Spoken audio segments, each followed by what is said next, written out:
Hello everyone, good afternoon. Good afternoon. Good afternoon, sir.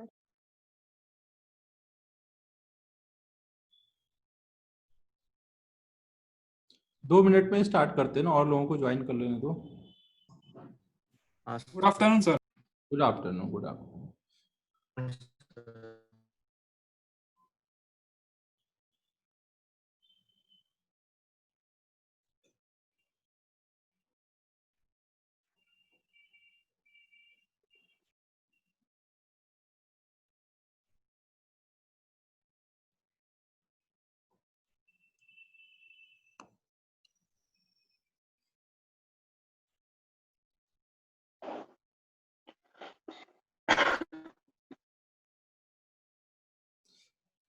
Test देखो, कल मैंने एक डेमो टेस्ट लगाया है।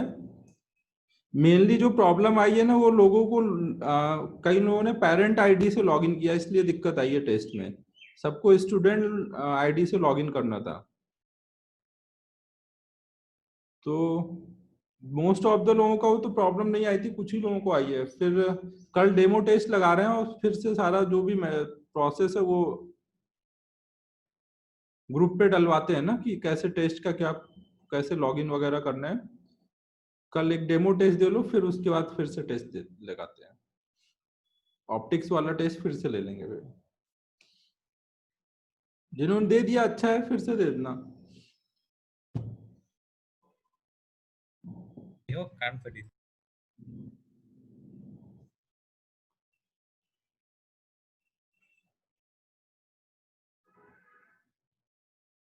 टाइमिंग वगैरह ग्रुप पे डालेंगे ना। हाँ, टेस्ट तो ऑप्टिक्स का कल जो होगा वो तो डेमो टेस्ट होगा ना, बस प्रोसीजर समझने के लिए 10 क्वेश्चन का ही रहेगा। कल वाला टेस्ट तो बस ऐसे टेस्ट के 10 क्वेश्चन का एक छोटा सा टेस्ट होगा। क्वेश्चन पेपर के लिए यार पंकज जी से बोलो, मैंने उन बोला हुआ है पेपर डाउनलोड करके देने के लिए, तो देखते हैं उसका क्या तरीका है।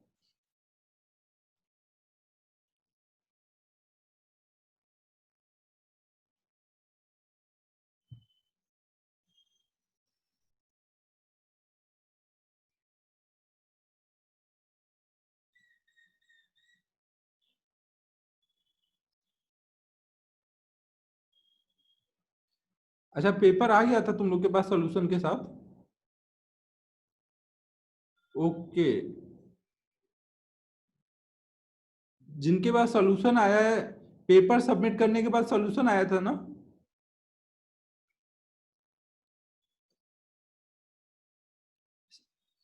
उमंग तू बता, अनम्यूट करके बता कैसे आया था वो पेपर। सर वो प्रोफाइल में परफॉर्मेंस रहता है, तो उधर नीचे स्क्रॉल करने पर आता है व्यू सॉल्यूशन, तो उधर दिख जाता है अपना अपना आंसर और वो सॉल्यूशन।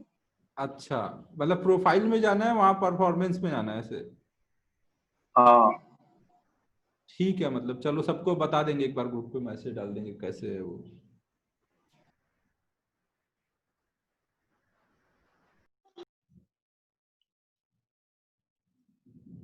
हाँ यार, वो कर देंगे टेस्ट में 25 क्वेश्चन। एक्चुअली अभी तो सिंगल करेक्ट था ना, इंटीजर नहीं किया था, तो 30 था। नेक्स्ट टाइम 25 कर देंगे। 20 मल्टीपल करेक्ट और 5 वो जो इंटीजर टाइप रहते हैं।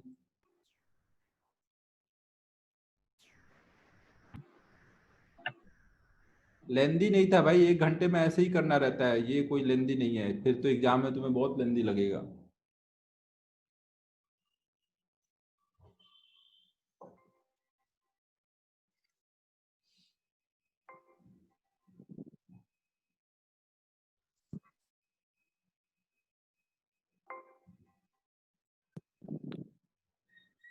चलो फिर अब स्टार्ट करते हैं।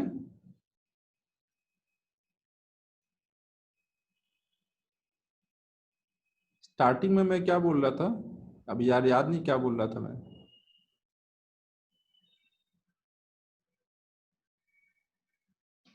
हम लोग इलेक्ट्रोस्टैटिक्स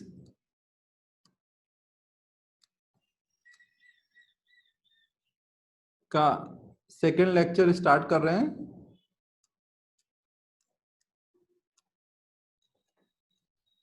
फर्स्ट लेक्चर में हमने देख लिया था कि चार्ज क्या होता है, चार्ज क्या होता है, और how to charge a body.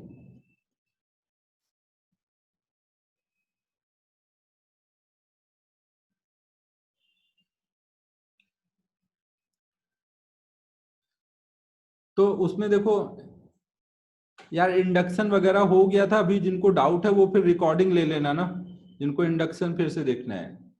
तब मेनली हमने क्या क्या देख लिया था कि अगर हम लोग इंसुलेटर टाइप की बॉडी लेंगे तो उसको कैसे चार्ज करते हैं, उसको रब करने से वो चार्ज हो सकता है। कंडक्टर है तो उसको कंडक्शन के थ्रू चार्ज कर सकते हैं और इंडक्शन के थ्रू चार्ज कर सकते हैं ना। कंडक्शन में डायरेक्ट कांटेक्ट रिक्वायर्ड होता है और इंडक्शन में हम थोड़े डिस्टेंस पे चार्ज रखेंगे उससे भी चार्जिंग हो जाती है। ठीक है, यहां तक हो गया था। अब नेक्स्ट हमें इस पे इससे रिलेटेड कुछ प्रॉब्लम करने हैं, फिर इसके बाद हम लोग कूलम्स लॉ स्टार्ट करेंगे। उसमें कुछ लिखना नहीं है ना, इंडक्शन जो है तो कुछ लिखने जैसा नहीं है, जो फिगर वगैरह बनाया था उतना ध्यान रखो।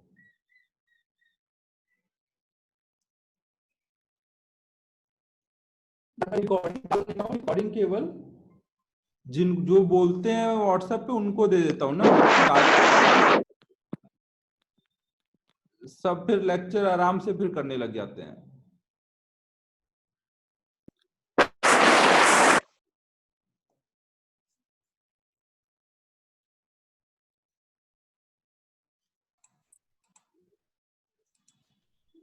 यार सब लोग अभी म्यूट रखो ना,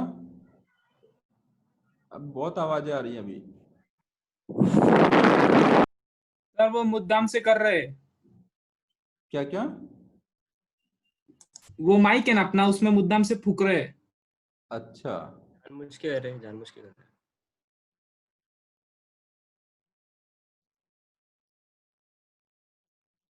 चलो अभी तो मैंने म्यूट कर दिया। अब जो जिसको अनम्यूट करना होगा मेरे को बोलना, मैं अनम्यूट कर दूंगा ना। तो अब इसमें जो भी अगर आपको इंडक्शन वगैरह कुछ देखना रहे तो फिर से वो, या तो वो वाला लेक्चर मैं ग्रुप पे डाल देता हूँ ना, पहला वाला जो लेक्चर था ना। मेनली बस क्या ध्यान रखना है, इंडक्शन में क्या होता था कि फ्री इलेक्ट्रॉन्स जो होंगे जब हम चार्ज लाते हैं पास में कोई, तो उसको देख के वो मूव करते हैं ना। फिर पार्शियल नेगेटिव पॉजिटिव चार्ज आ जाता है बॉडी पर, और फिर हम ग्राउंडिंग वगैरह करके एक साइड का चार्ज हटा देते थे। ठीक है, तो अब हमें नेक्स्ट इनसे रिलेटेड कुछ प्रॉब्लम करने हैं। जैसे एक हमें प्रॉब्लम करना है, which is sure test of a charge on a body. Option में है, एक है अट्रैक्शन और एक है रिपल्सन। ना हमारे पास एक बॉडी है, उस पे चार्ज है या नहीं ये हमें पता करना है। तो उसके लिए हम एक कोई दूसरी बॉडी लेके आते हैं और चेक करेंगे, चार्ज बॉडी लेके आएंगे और चेक करेंगे वहां अट्रैक्शन है या रिपल्सन है। तो इनमें से कौन सा ऑप्शन से हमें श्योर हो जाएगा कि वहां पे चार्ज है। क्वेश्चन सबको क्लियर है?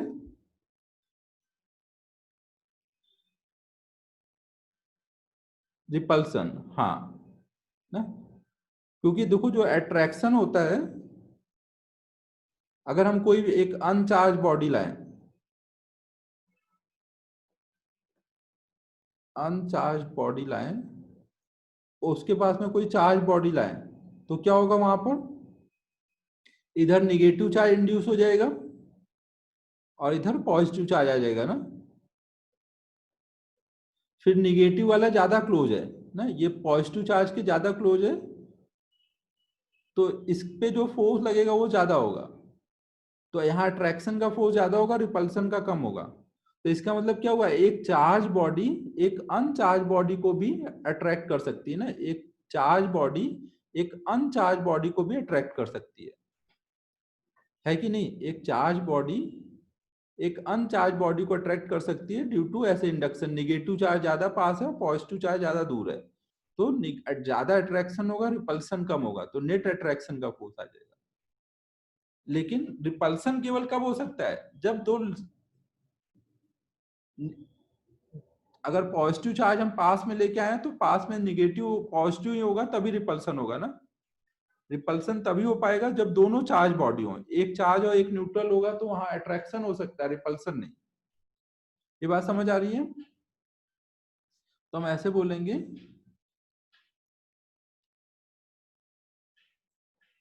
a charged body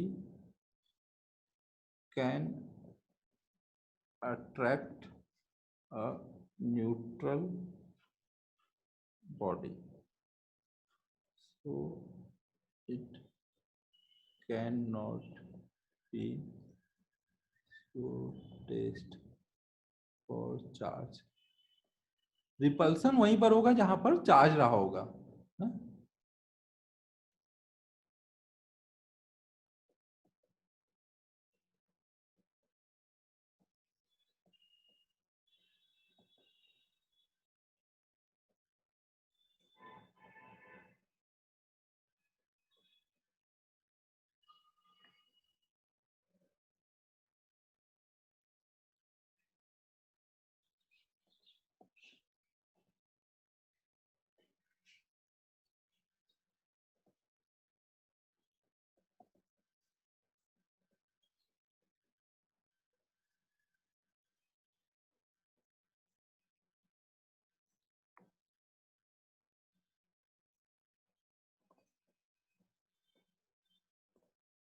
नोट करो ये।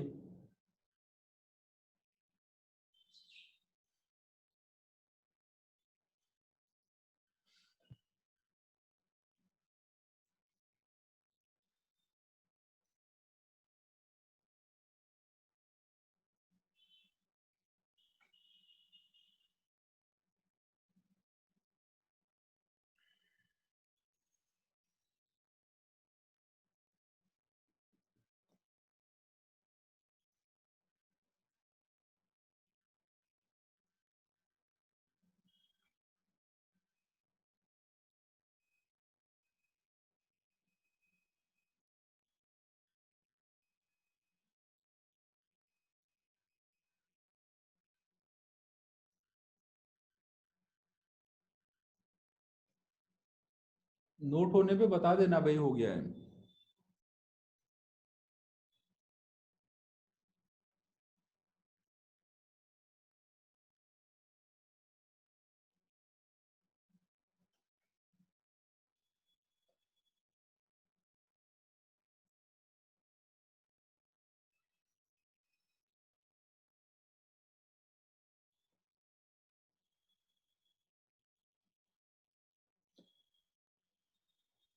फिर हम लोग अब एक नेक्स्ट प्रॉब्लम कर रहे हैं।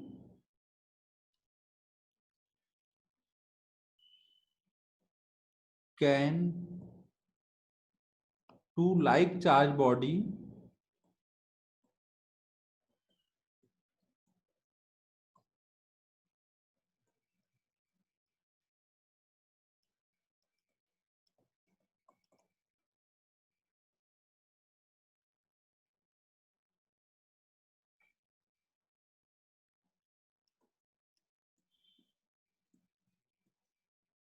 ना, अब ये क्या है कि क्या दो सेम टाइप के चार्ज बॉडी एक दूसरे को अट्रैक्ट कर सकते हैं?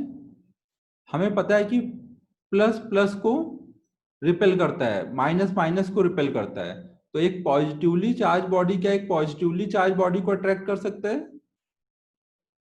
कोई ग्राउंडिंग वगैरह कुछ नहीं है भाई। और अगर कोई हाँ बोल रहा है तो वो बताए कैसे हैं। कोई बोलना चाहेगा तो वो हैंड रेज करे, मैं अनम्यूट कर देता हूं उसको।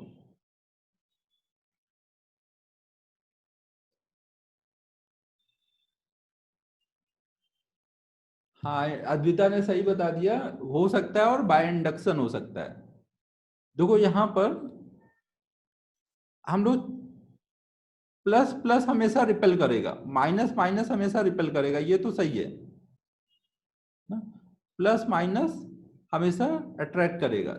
चार्जेस तो हमेशा ऐसे ही करते हैं, लेकिन जब हम बॉडी पे चार्ज देते हैं, जैसे हमने देखा कि एक बॉडी को हमने पॉजिटिव चार्ज लेके आए और एक को अनचार्ज लेके आए, फिर भी यहाँ अट्रैक्शन हो गया ना। एक को हम चार्ज लेके आए और एक को अनचार्ज लेके आए, तो यहाँ अट्रैक्शन क्यों हुआ? क्योंकि इंडक्शन की वजह से ऐसे चार्ज इंड्यूस हो गए। तो यहाँ पे क्या हुआ, जब हम दो बॉडी के बीच में फोर्स देखते हैं तो वहां पे देख रहे हो इंडक्शन का भी रोल आ रहा है। अब हम यहाँ ये नहीं बोलेंगे कि एक चार्ज बॉडी है एक न्यूट्रल बॉडी है तो वो अट्रैक्ट नहीं करेंगे ना। यहाँ पर एक चार्ज बॉडी एक न्यूट्रल बॉडी को अट्रैक्ट कर रही है ड्यू टू इंडक्शन।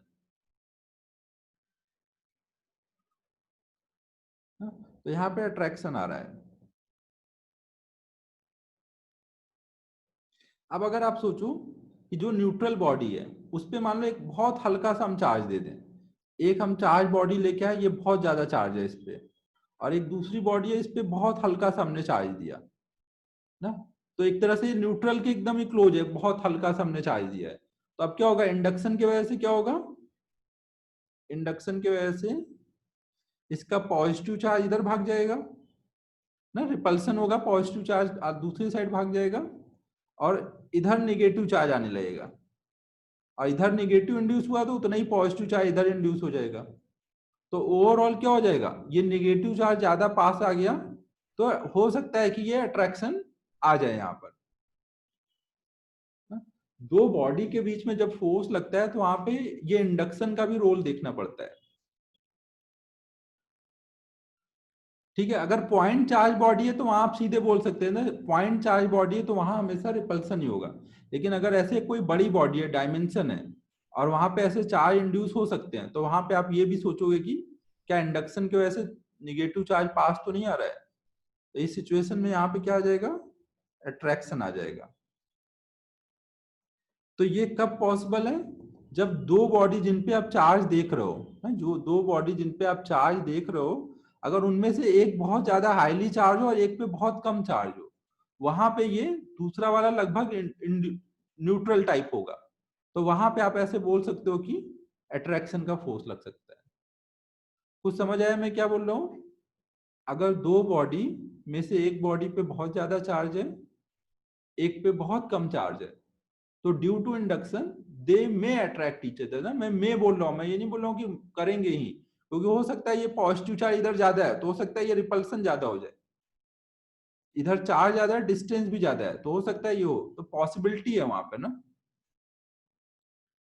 अगर दोनों इक्वली होंगे तो बहुत ज्यादा पॉसिबल है कि रिपल्सन होगा, क्योंकि फिर ये जो इधर वाला जो चार्ज है पॉजिटिव वाला, ये जब बहुत निगेटिव के कंपैरिजन में बहुत हल्का सा ज्यादा है तभी ऐसा हो पाएगा ना। अगर ये बहुत ज्यादा है तो फिर रिपल्सन ही हो जाएगा। नहीं नहीं, ये पॉइंट बॉडी के लिए नहीं है। पॉइंट बॉडी में तो जो चार्ज इंड्यूस होंगे एक ही पॉइंट पे रहेंगे ना, वहां नहीं लगेगा ये। तो हमें देखो फाइनल आंसर क्या ध्यान रखना है कि फाइनल आंसर हमें ध्यान रखना है कि yes, two like charged body may attract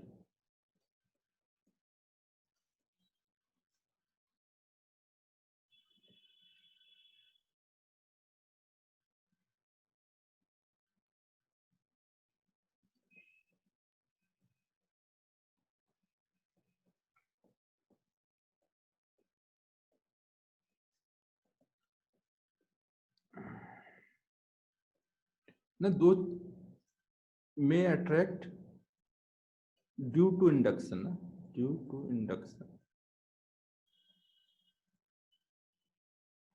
और ये कब पॉसिबल है,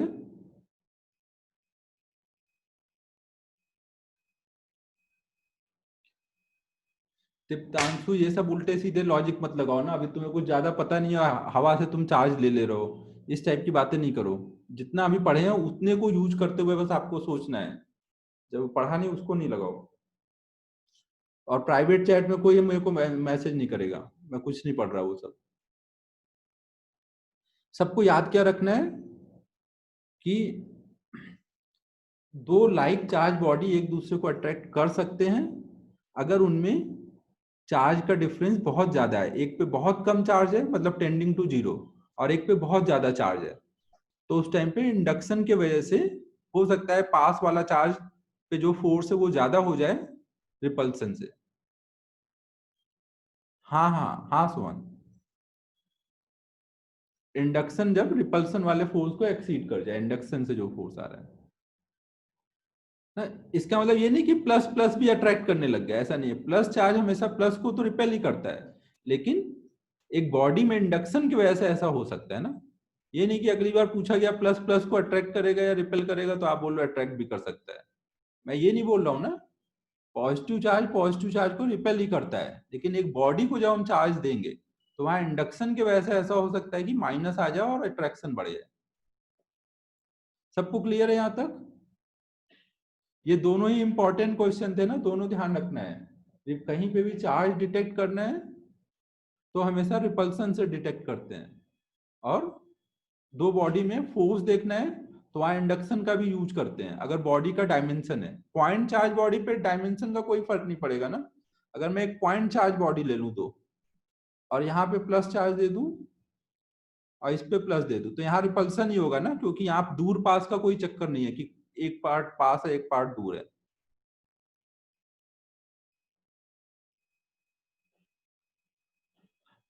भागेश, टेंडिंग टू जीरो का मतलब जीरो नहीं होता ना।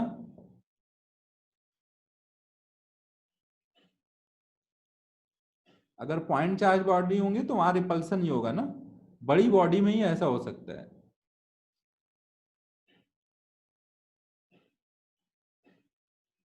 क्वेश्चन में ऐसे ही पूछा जाएगा, can two body attract each other, can possibility की बात हो रही है, तो आपको एक सिचुएशन मैंने बताई ना जिसमें हो सकता है, तो आप बोलोगे यस पॉसिबल है ऐसा होना।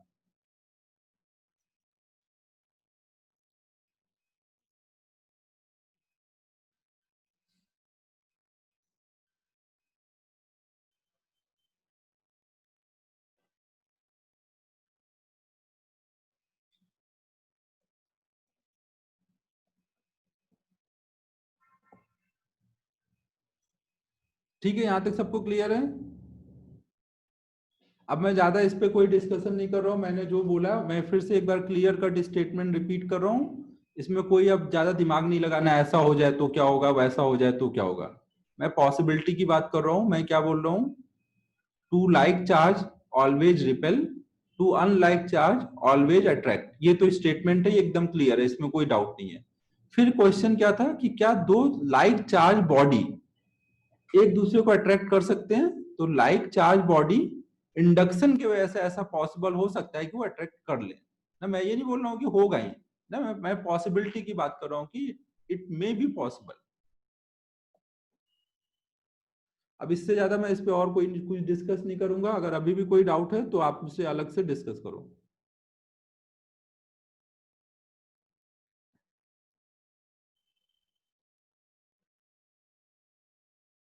कहाँ से नोट करना है, यहाँ से ना, यहाँ से।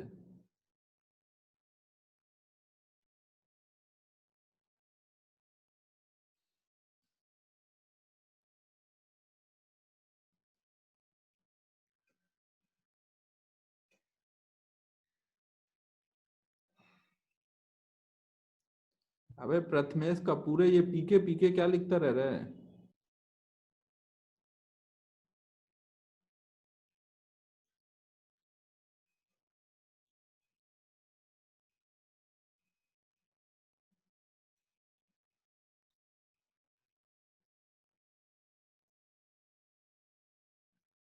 हितेश, कैपेसिटर कुछ जगह पे अलग चैप्टर देते हैं कुछ बुक में, कुछ में उसी में कर लेते हैं।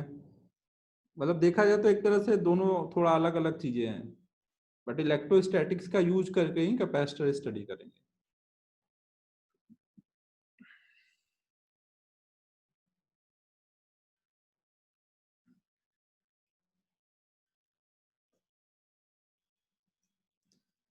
अच्छा, मुझे लगा प्रथमेश पी और के अपने नेम का ही शॉर्ट फॉर्म यूज कर रहा है, लिख के सबको बता रहा है पीके पीके।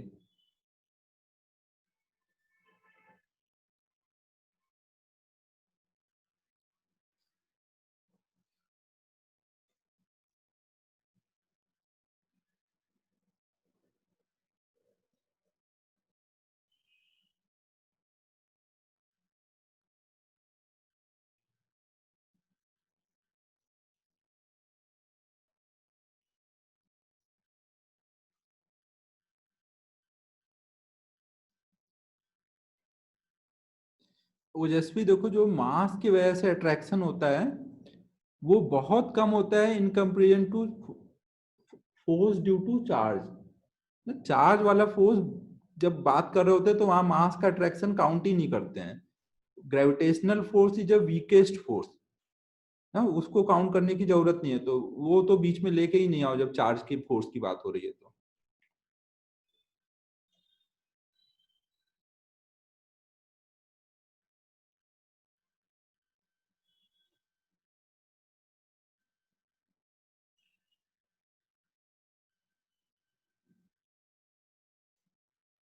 हो गया?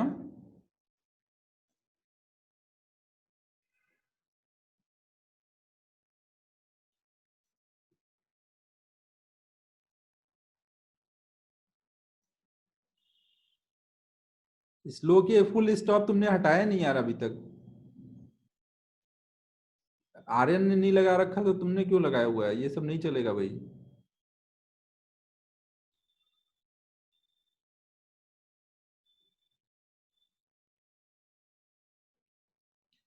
हाँ, जो टेस्ट जिन्होंने दिया है वो फिर से दे देंगे।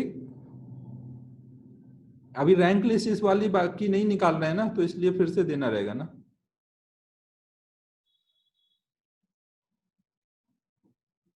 अभी कल डेमो टेस्ट रख रहे हैं, वो हो जाने दो, फिर उसके बाद टेस्ट रखते हैं ना। कल सब सही से हो गया तो संडे को मोस्ट प्रॉब्ली रखेंगे, अगर कोई कल प्रॉब्लम नहीं आई तो।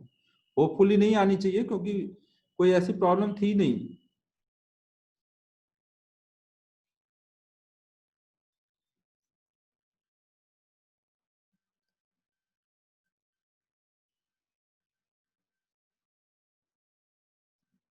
चलो अब एक छोटा सा और प्रॉब्लम करेंगे हम लोग।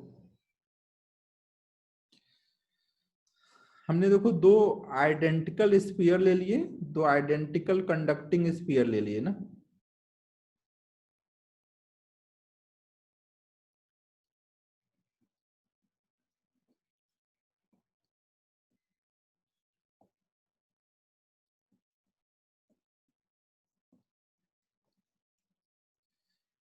डेमो टेस्ट उनको देना है जिनको प्रॉब्लम आई थी, या हो सभी लोग एक बार दे लो ना, फिर पता नहीं चलेगा, फिर कल लोगों फिर प्रॉब्लम आई फिर बाद में बोलोगे। ग्रुप पे डलवाता हूँ ना, ग्रुप पे डलवाता हूँ वो सब कुछ। तो हमने दो आइडेंटिकल स्फीयर ले लिए, ए और बी, ये एकदम आइडेंटिकल है, तो मास ऑफ ए और मास ऑफ बी दोनों इक्वल है। अब अगर हम ए को पॉजिटिव चार्ज दे दें ना, ए को हमने कुछ पॉजिटिव चार्ज दे दिया और बी को हमने कुछ निगेटिव चार्ज दे दिया, तो हमें बताना है कि अब कौन सा ऑप्शन सही है।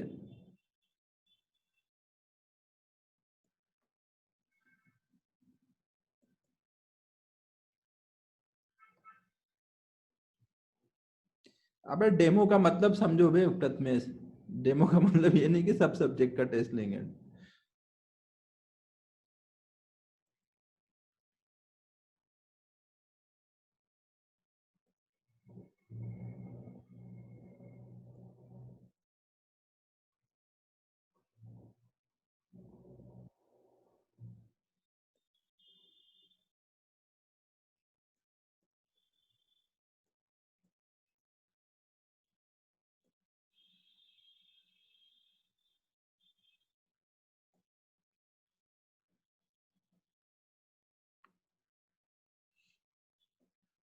ओजस्वी, तूने कल का टेस्ट सबमिट किया था?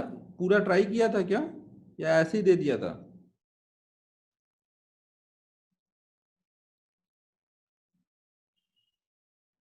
ओजस्वी,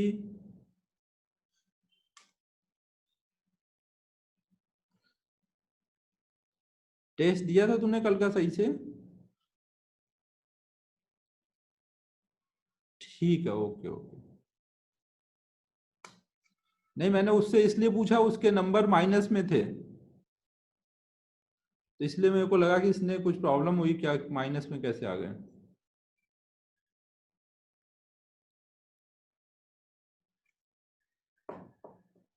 ठीक है, तो अब ये वाला प्रॉब्लम देखो।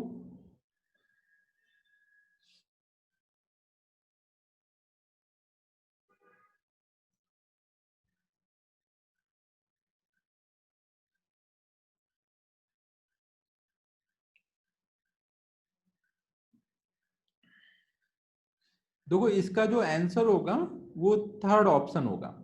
थर्ड ऑप्शन देखो क्यों होगा, क्योंकि शुरू में दोनों बॉडी न्यूट्रल थे, शुरू में दोनों बॉडी न्यूट्रल थे, फिर मैंने इसको पॉजिटिव चार्ज दिया। पॉजिटिव चार्ज का मतलब कैसे देंगे पॉजिटिव चार्ज? क्या हम प्रोटॉन ऐड कर देंगे? कोई भी बॉडी को पॉजिटिव चार्ज कैसे देते हैं? क्या हम प्रोटॉन ऐड कर देंगे? प्रोटॉन क्या न्यूक्लियस से निकाल पाना आसान है? नहीं। तो वहां हम क्या करेंगे, उससे इलेक्ट्रॉन निकालेंगे। अगर मुझे इसको पॉजिटिव चार्ज देना है ए को, तो मैं ए से क्या किया होगा, मैंने इलेक्ट्रॉन निकाले होंगे। मैंने ए से मैंने इलेक्ट्रॉन निकाले हुए हैं। और बी को अगर निगेटिव चार्ज देना है तो इसमें इलेक्ट्रॉन ऐड किए होंगे ना। बी को निगेटिव चार्ज देना है तो उससे हमने इलेक्ट्रॉन ऐड किए होंगे। और इलेक्ट्रॉन में भी कुछ मास होता है, नहीं बिना चार्ज के तो मास पॉसिबल नहीं है। इलेक्ट्रॉन मतलब कुछ मास। तो इफेक्टिवली क्या हो रहा है यहाँ पर, इफेक्टिवली क्या हो रहा है, इससे कुछ मास कम हो रहा है ए से, और बी में कुछ मास ऐड हो रहा है। हालांकि ये जो मास में चेंज आया ये बहुत कम होगा, मास में ये जो चेंज आएगा बहुत कम होगा, लेकिन फिर भी पूछा जाए आपसे कि भाई किसका मास अब ज्यादा है, तो उस टाइम में आप क्या बताओगे कि बी का मास ज्यादा है ए के मास से। और ये जो डिफरेंस आएगा बहुत स्लाइटली डिफरेंस आएगा, बट फिर भी पूछा जाएगा तो हम बताएंगे। ठीक है, क्लियर है?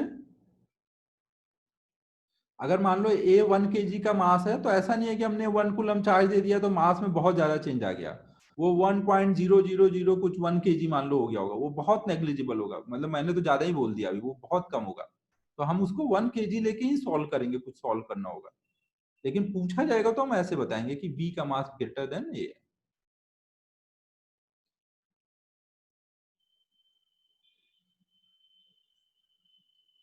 ठीक है, यहां तक हो गया, नोट हो गया सब?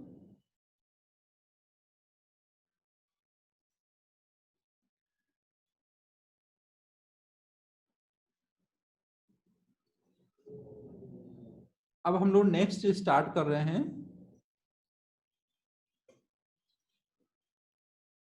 नेक्स्ट अब हम लोग स्टार्ट कर रहे हैं कूलम्स लॉ।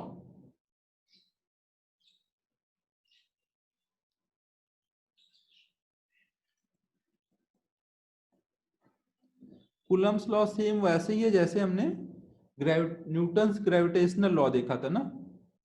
ये भी एक एक्सपेरिमेंटल लॉ है, इसका कोई डेरिवेशन नहीं है। उन्होंने चार्जेस को पास में रखा, डिस्टेंस चेंज कराई, चार्ज चेंज कराया और उनके बीच का फोर्स निकाला।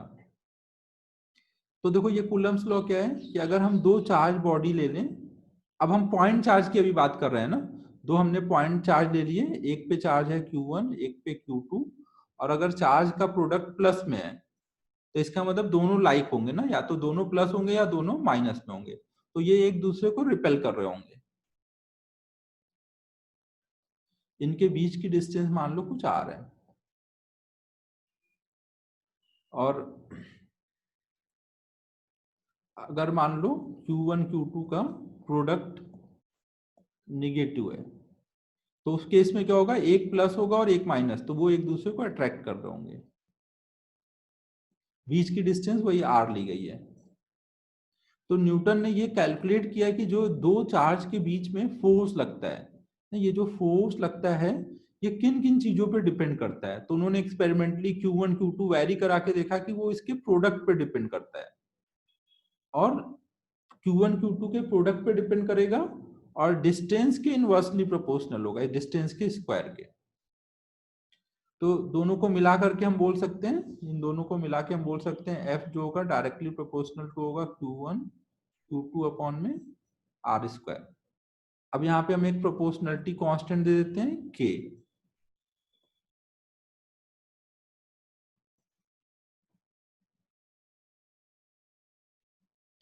ये देखो हमने जो निकाला है ये हम बोलते हैं scalar form of Coulomb's law है ना, स्केलर फॉर्म।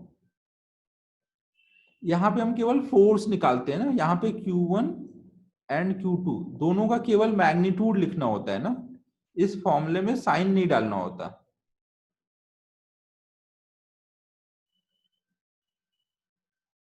हेलो, आवाज नहीं आ रही है?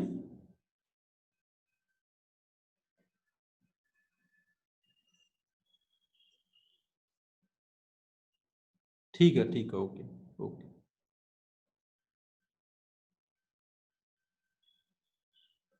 ठीक है, तो देखो यहाँ पे जो ये हमने फोर्स निकाला, यहाँ हम फोर्स का केवल मैग्नीट्यूड निकाल रहे हैं ना, ये फोर्स का केवल हमने मैग्नीट्यूड निकाला। डायरेक्शन हम यहाँ अलग से देख लेंगे ना, कि अगर वो लाइक चार्जेज है तो रिपल हो रहा होगा, और अनलाइक चार्जेज हैं अगर वो एक दूसरे को अट्रैक्ट कर रहे होंगे ना। और यहाँ पे केवल हम मैग्नीट्यूड निकालते हैं ना, ये जो हमने फॉर्मूला लिखा हुआ है, ये फॉर्मूला हमें केवल क्या देता है, ये मैग्नीट्यूड देता है ना, F इक्वल टू के Q1 Q2 by r square. अब ये पहले नोट कर लो इतना।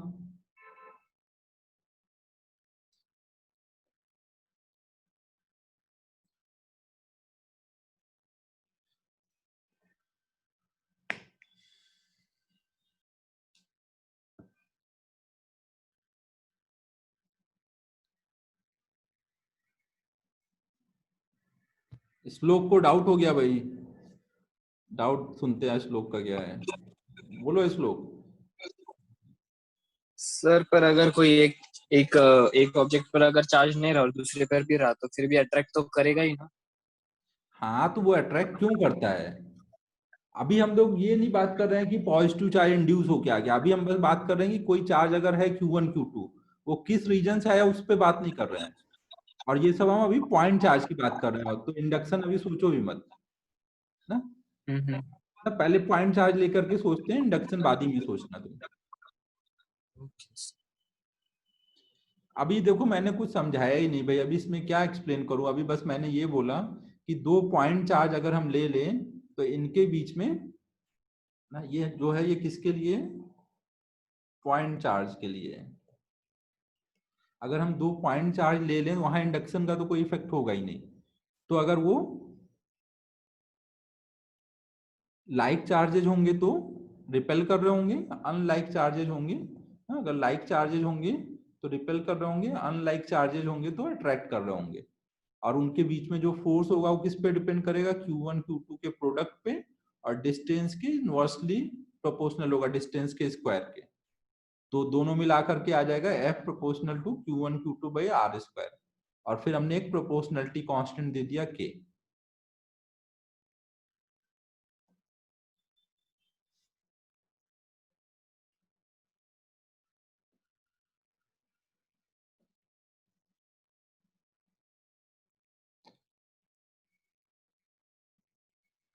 अभी कोई दिमाग नहीं लगाएगा ज्यादा, ये पॉइंट चार्ज की बात हो रही है ना। इंडक्शन कहाँ होता है, जो बड़ी बॉडी होते हैं, कंडक्टिंग बॉडी बड़े, उनमें इंडक्शन का इफेक्ट आता है। पहले आप पॉइंट चार्ज पे समझो कैसे होता है, फिर देखेंगे इंडक्शन पे। आगे एक चैप्टर आएगा पूरा, ये कंडक्टर, एक चैप्टर नहीं होता, एक टॉपिक आएगा, वहां हम यही सब सीखेंगे ना। तो आप टेंशन नहीं लो, अभी जैसे मैं बता रहा हूँ वैसे सीक्वेंस में चलो। इलेक्ट्रोस्टैटिक्स समझने के लिए सीक्वेंस बहुत बड़ा रोल होता है यहाँ पर। इलेक्ट्रोस्टैटिक्स में प्रॉब्लम भी जो मैं अभी कराऊंगा होमवर्क के लिए, वो भी अपना जो लास्ट, जैसे अपना जो ग्रेविटी का मॉड्यूल है उससे नहीं करना है, उसमें थोड़ा सा मिक्स है। मैं अलग से एक असाइनमेंट डालूंगा अभी, आपको उस ऑर्डर में ही करना है ना। यहाँ ऑर्डर आप थोड़ा भी ऊपर नीचे करोगे तो कंफ्यूजन बहुत बढ़ जाती है।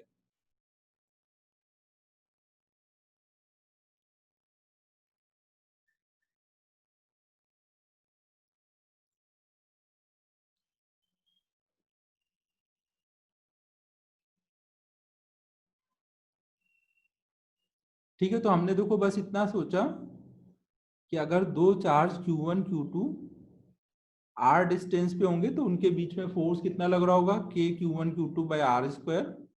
और अगर लाइक चार्जेज होंगे तो वो रिपेल कर रहे होंगे, और अनलाइक चार्जेज होंगे तो वो अट्रैक्ट कर रहे होंगे। अब इसमें देखो ये जो K है, K को हम कैसे निकालते हैं, ये K की जो वैल्यू आती है, ये वैल्यू आती है कुछ 1/4 पाई एप्सिलॉन, ऐसे लिखते हैं इसको। ये क्या है, यहाँ पे एप्सिलॉन लिखा हुआ है ना।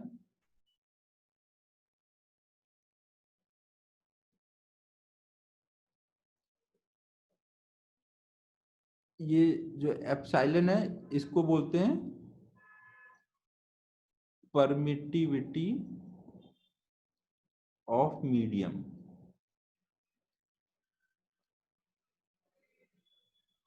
हेलो, लैग आ रहा है?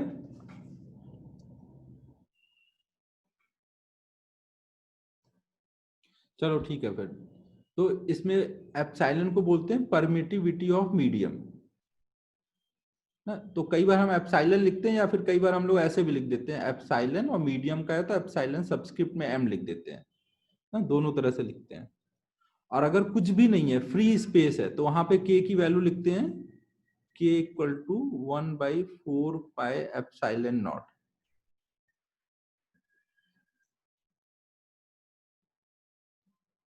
जहां पे एप्सिलॉन नॉट को क्या बोलते हैं, परमिटिविटी ऑफ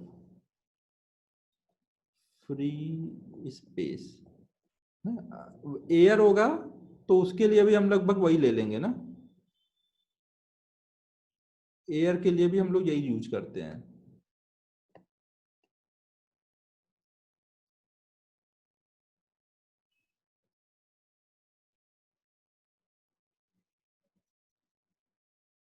अबे लाइक चार्जेज होंगे तो दोनों प्लस प्लस होंगे, या एक दोनों माइनस माइनस होंगे, तो प्रोडक्ट क्या आएगा शांतनु? लाइक चार्जेज में या तो प्लस प्लस होंगे या माइनस माइनस, तो प्रोडक्ट क्या हुआ?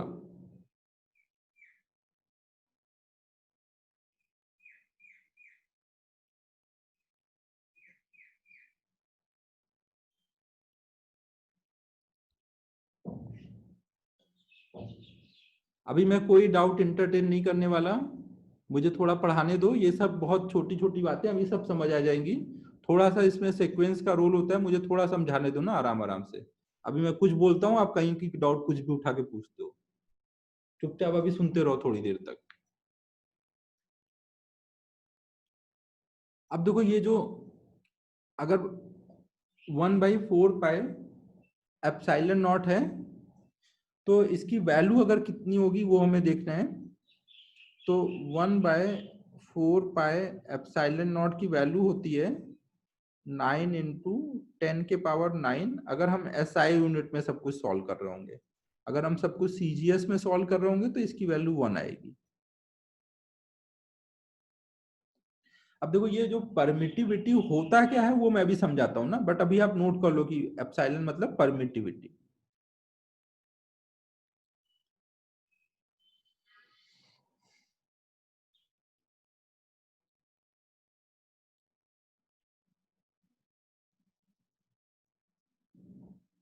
कोई हैंड रेज नहीं करेगा, कोई डाउट अभी नहीं सुना जाएगा। मुझे जब समझा लेने दो पूरा, फिर मैं बोलूंगा आप जिसको डाउट है पूछ लो, फिर देखता हूँ किसको डाउट रहेगा।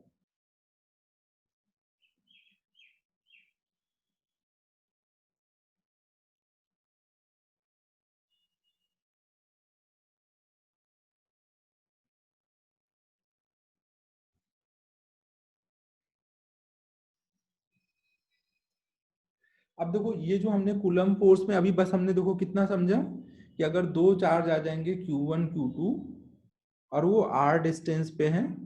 अब वो जो दोनों चार्ज है उनके बीच का मीडियम कुछ भी हो सकता है दोनों चार्ज वाटर में पड़े हो सकता है वो फ्री स्पेस में हो सकता है किसी ऑयल में हो, तो कहीं पे भी हो सकते हैं। तो उस मीडियम का हमें परमिटिविटी देखना रहेगा ना। तो परमिटिविटी यूज करके हम k की वैल्यू निकालेंगे। k आ जाएगा तो हम k Q1 Q2 by r square करेंगे। अब ये परमिटिविटी क्या होता है, ये सब चीजें अभी हम लोग देखेंगे। अब हम लोग देख रहे हैं नेक्स्ट, ये जो हमने कूलम फोर्स का फॉर्मूला देखा, इसके कुछ जो प्रॉपर्टीज हैं वो देख रहे हैं।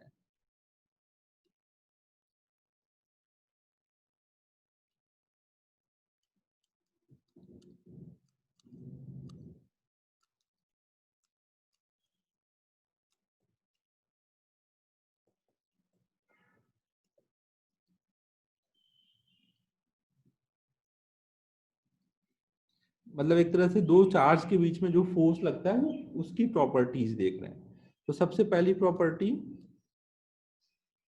ये जो दो चार्ज के बीच में फोर्स लगता है, ये जो हमने कूलम फोर्स का एक्सप्रेशन देखा, that is valid only for point charge. Coulomb force का जो हमारा फॉर्मूला है that is valid only for point charge. अगर बड़े डायमेंशन के बॉडी होंगे तो वहां पे हम ये फॉर्मूला नहीं अप्लाई कर सकते ना? तो it is valid only for point charge. Second point, second point है कि ये जो फोर्स लगता है, पहले तो पॉइंट चार्ज का मतलब सबको क्लियर है। पॉइंट चार्ज का मतलब एक तो है कि मान लो हमने एक दो पॉइंट चार्ज ले लिए आर डिस्टेंस पे, तो उनके लिए लगा सकते हैं। और एक चीज और है, पॉइंट चार्ज या फिर स्फेरिकल बॉडी के लिए भी वैलिड है ये फॉर्मूला। और अगर उसमें स्फेरिकल बॉडी में चार्ज का डिस्ट्रीब्यूशन सिमेट्रिकल होना चाहिए, तो ये पॉइंट भी यहां लिख देता हूं। It is valid for point charge and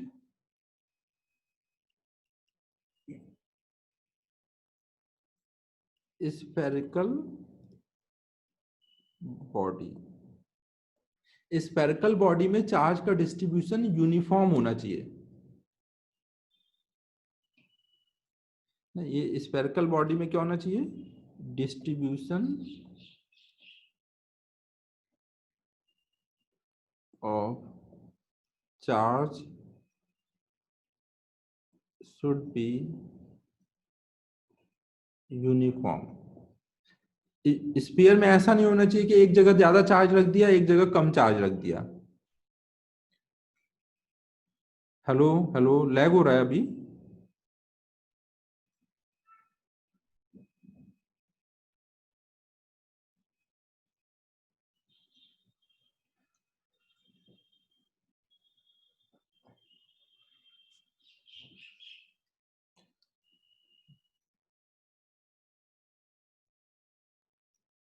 चलो यार, बीच बीच में हल्का फुल्का हो जा रहा होगा, ऐसा दिक्कत नहीं हो रहा है ना, काम चल रहा है ना अपना।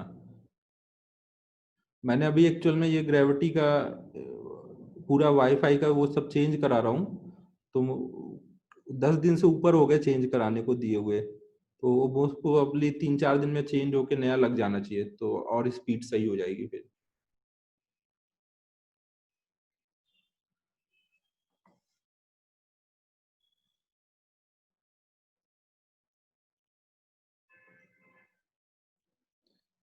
जियो लगा हुआ था भाई अमन, जियो हटा रहा हूँ, जियो में ही दिक्कत आ रही थी, जियो हटा के अब यू ब्रॉडबैंड वाला लगवा रहा हूँ।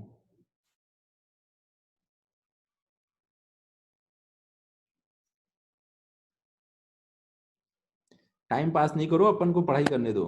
जियो फाइबर बकवास है, अभी तक जियो फाइबर से ही पढ़ा रहा था, बहुत दिक्कत हो रही थी।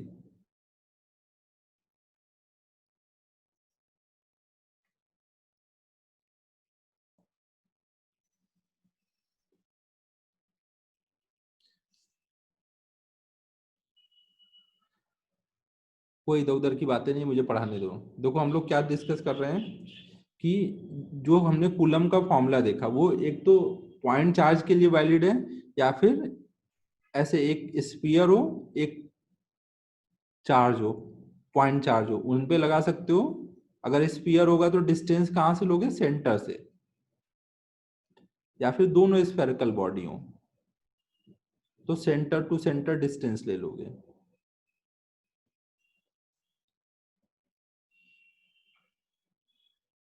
तो अगर ऐसा कुछ है तो हम ये कूलम का फॉर्मूला लगा सकते हैं ना, इन सब के लिए हम ऐसे फॉर्मूला लगा सकते हैं, F इक्वल टू के Q1 Q2 by r square. लेकिन यहीं पर ऐसा आ जाए कि एक कोई रैंडम शेप की बॉडी और एक कोई पॉइंट चार्ज है Q1 Q2, और यहाँ पे अपने ये मान लो कोई डिस्टेंस एक पॉइंट ले लिया, वहां से आर लिख लिया है, तो यहाँ पे ये फॉर्मूला फिर वैलिड नहीं है।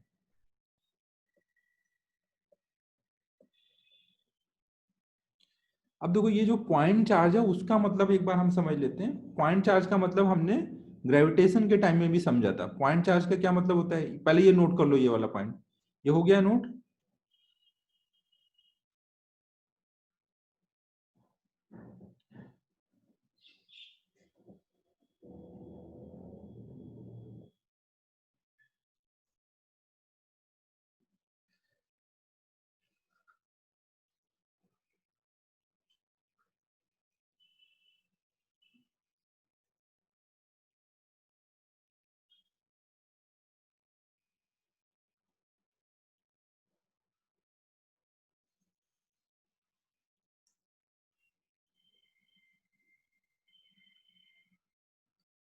हाँ यार, ये अभी देखो क्या है ना, ये जब वन नोट से पढ़ा रहा हूँ ना, तो इसमें क्या है कि डिसकनेक्ट भी हो जाए तो भी अपने नोट्स जाएंगे नहीं।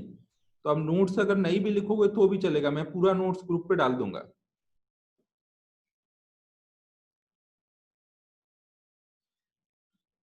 तो अब हम नोट्स नहीं भी नोट करेंगे तो चलेगा, मैं नोट्स तो तुरंत डाल दूंगा। रिकॉर्डिंग में थोड़ा टाइम लगता है अपलोड करने में, नोट्स मैं तुरंत लेक्चर के बाद दे दूंगा थोड़ी देर में।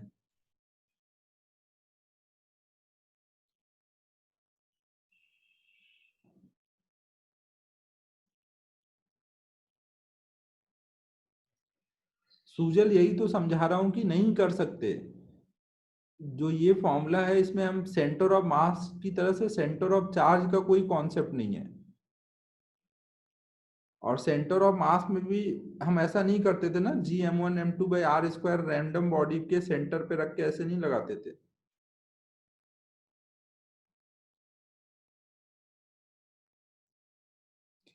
ठीक है, फिर हम लोग आगे पढ़ते हैं ना। ये लिखने का चक्कर छोड़ो ना, लिखने का नोट्स का अब दिक्कत नहीं आएगा, क्योंकि अब डिस्कनेक्ट भी होगा तो भी नोट्स कहीं नहीं जाने हैं।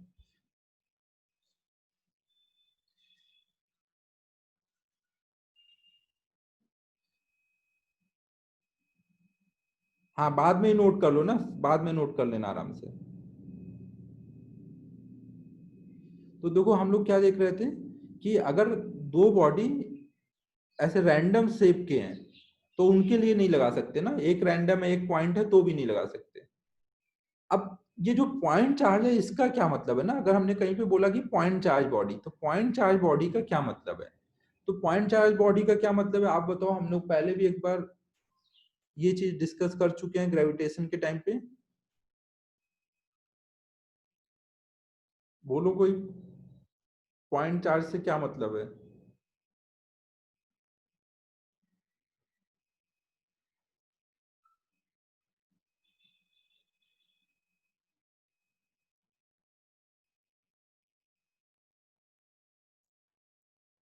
हाँ, आदित्य आदित्य ने सही बोला। हाँ, प्रणव ने भी सही बोला। देखो अपन ने उस टाइम पे भी किया था ग्रेविटेशन में ना, कि अगर दो बॉडी के बीच में फोर्स निकाल रहे हो और उनका डायमेंशन उनके बीच के डिस्टेंस के कंपैरिजन में नेग्लिजिबल है ना, तो वहां पे आप बॉडी को पॉइंट चार्ज ले सकते हो। तो अगर हमने जैसे अभी जो ये सिचुएशन जो हमने डायग्राम बनाया है, इसमें यहां से अगर हम डिस्टेंस देखेंगे तो कुछ अलग डिस्टेंस दिखेगी, ये वाली डिस्टेंस। यहां से देखेंगे तो कुछ अलग डिस्टेंस दिखेगी, तो अलग अलग जगह से डिस्टेंस अलग अलग है। तो इसलिए हम ऐसे कौन सा हार्ड, ये दिक्कत आती है। लेकिन अगर इनके बीच की डिस्टेंस बहुत बड़ी हो जाए ना, एक बॉडी हमने यहाँ ली नासिक में और एक ली मुंबई में, तो अब ये जो डिस्टेंस की आप कैलकुलेट करोगे यहाँ पे, तो यहाँ से कैलकुलेट करो या यहाँ से कैलकुलेट करो, कहीं से भी ये सब तरफ से डिस्टेंस सेम होगी। समझो ना, अगर इनके डायमेंशन के कंपैरिजन में उनके बीच की डिस्टेंस बहुत बड़ी है तो any body can be taken as point body ना। पॉइंट बॉडी का मतलब ये नहीं कि एकदम पॉइंट पे ही आना चाहिए।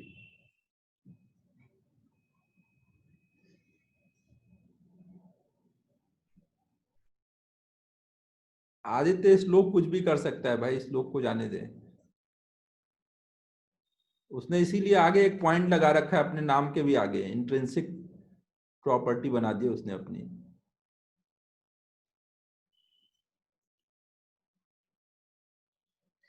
तो हम लोग क्या लिख रहे हैं, पॉइंट का मतलब क्या है? If distance between bodies are very large, then any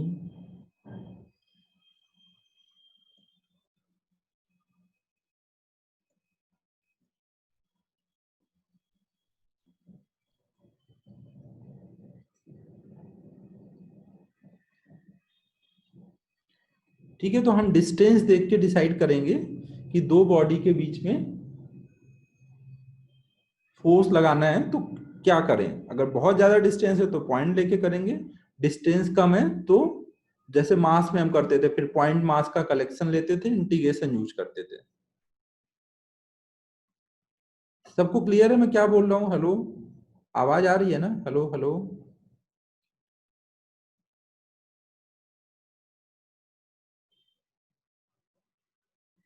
ठीक है, ओके ओके। तो ये पॉइंट वाला, ये पॉइंट लिख लो।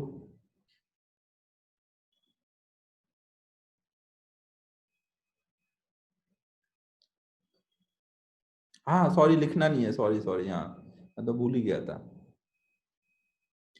ये तो बड़ा अच्छा काम हुआ है यार। फिर देखो नेक्स्ट हम लोग देख रहे हैं, सेकेंड पॉइंट हम देख रहे हैं, ये जो कूलम फोर्स है, मतलब दो चार्ज के बीच में फोर्स। थोड़ा टाइम मत वेस्ट करना, जब एज इट इज पूरा नोट्स में तुझे डाल रहा हूँ ग्रुप पे, आराम से लिखना ना। अब देखो ये जो फोर्स है, तुरंत डाल दूंगा भाई, तुरंत ग्रुप पे डाल दूंगा, लेक्चर खत्म होते ही डाल दूंगा।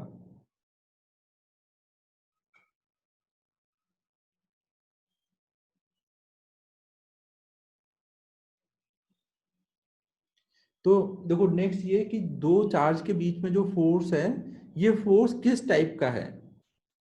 एक तो होता था कंजर्वेटिव और एक नॉन कंजर्वेटिव। अपन ने देखे थे ना, फोर्स के दो टाइप होते हैं, कंजर्वेटिव और नॉन कंजर्वेटिव। तो ये जो इलेक्ट्रोस्टैटिक फोर्स होता है, मतलब दो चार्ज के बीच का फोर्स, ये कौन सी कैटेगरी में आता है? इलेक्ट्रोस्टैट ओ सॉरी कंजर्वेटिव वाले में। हाँ, तो ये हम लोग नोट कर लेते हैं, it is conservative in nature.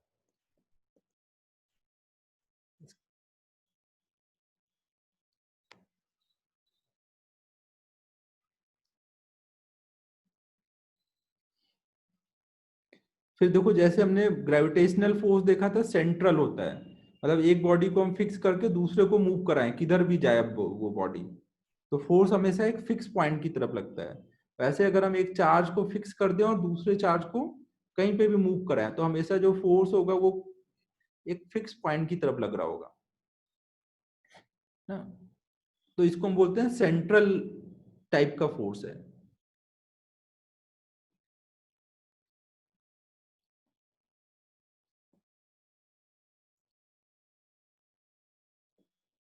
जो भी कंजर्वेटिव फोर्स होते हैं वो सेंट्रल टाइप के ही होते हैं ना।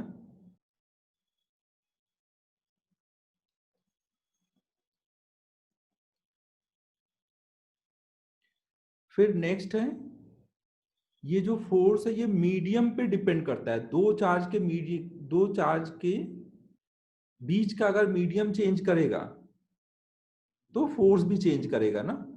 ग्रेविटेशनल फोर्स याद है, वो मीडियम पे डिपेंड नहीं करता था, इसीलिए उसके में जो कांस्टेंट आया था कैपिटल जी, उसको हम बोलते थे यूनिवर्सल ग्रेविटेशनल कांस्टेंट। लेकिन यहाँ पे देखो जो के आ रहा है वो अलग अलग मीडियम पे डिपेंड करता है ना, तो ये हम बोलेंगे it is a medium dependent force.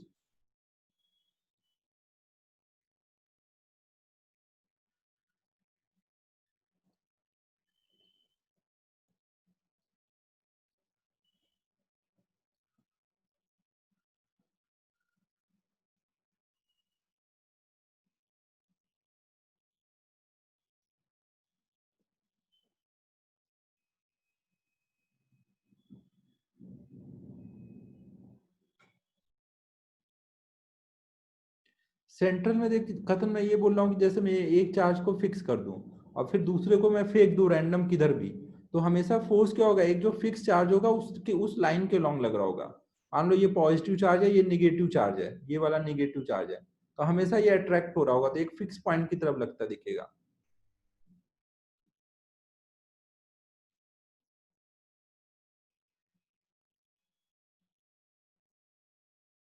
अबे चार्ज वाले में तो हमेशा वही होता है ना, फ्रिक्शन जैसे हुआ, फ्रिक्शन वाला फोर्स सेंट्रल नहीं है। अगर मैं एक टेबल पे एक ऐसे ब्लॉक रख दूं, ये इधर जा रहा है तो इधर को फ्रिक्शन लग रहा होगा, फिर वो 90 डिग्री अंदर को टर्न कर गया तो फ्रिक्शन अपोजिट में लगेगा, तो फ्रिक्शन हो गया, ये सब सेंट्रल नहीं है। ग्रेविटेशनल फोर्स और इलेक्ट्रो वाले फोर्स ये सब सेंट्रल फोर्स होते हैं।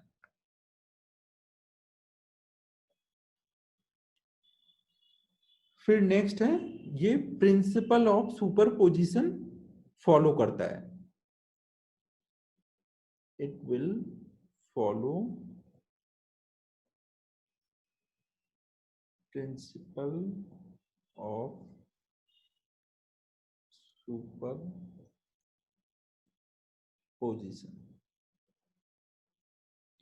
अब देखो यहाँ पे ये जो प्रिंसिपल ऑफ सुपरपोजिशन है और मीडियम डिपेंडेंट फोर्स है, ये दोनों जो पॉइंट होंगे इनको अब हम लोग थोड़ा और देखेंगे।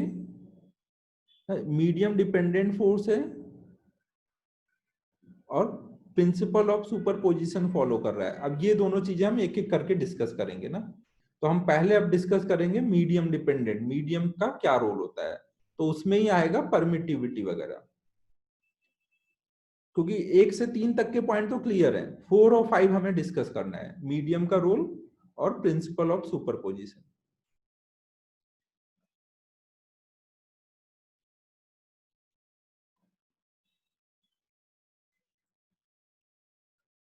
तो अब हम लोग वो स्टार्ट करते हैं ना।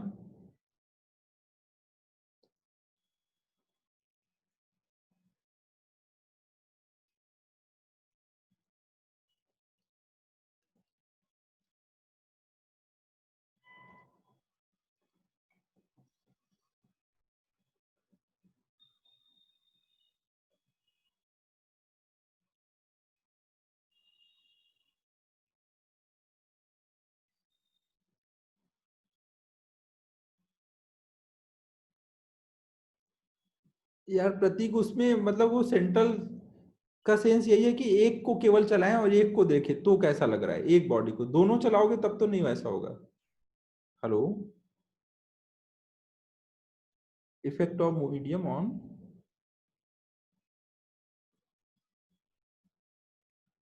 Electric force.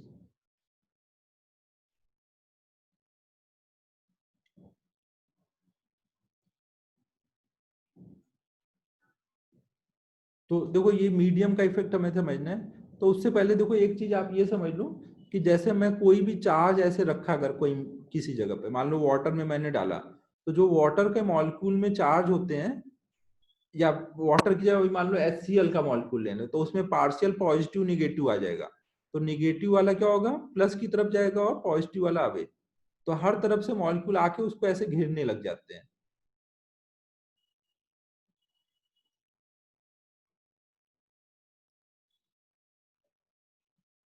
कोई भी अगर हम चार्ज को किसी मीडियम में रखते हैं, अगर वो मीडियम पोलराइज हो सकता है, तो ऐसे उसके अपोजिट वाले जो चार्ज होंगे उसको आके घेर लेंगे।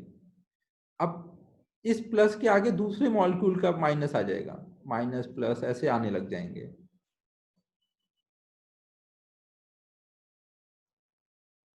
ऐसे बहुत सारे मॉलिक्यूल होंगे, मैंने कुछ मॉलिक्यूल दिखा दिए ना, माइनस प्लस ऐसे सब जगह आने लगेंगे। अब अगर आप देखोगे तो ये वाले जो फोर्सेस होंगे ये सब आपस में कैंसिल हो रहे होंगे।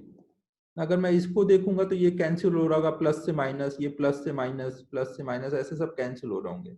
लेकिन जो ये लास्ट का माइनस होगा ना, ये लास्ट का माइनस ऐसे उसके चारों तरफ आ जाएगा। तो इसका मतलब हम ऐसे सोचेंगे कि जब भी हम कोई मीडियम में कोई ऐसे पॉजिटिव चार्ज रखेंगे, तो अगर वो पोलर मीडियम है तो उसको ऐसे निगेटिव चार्ज आके घेर लेगा।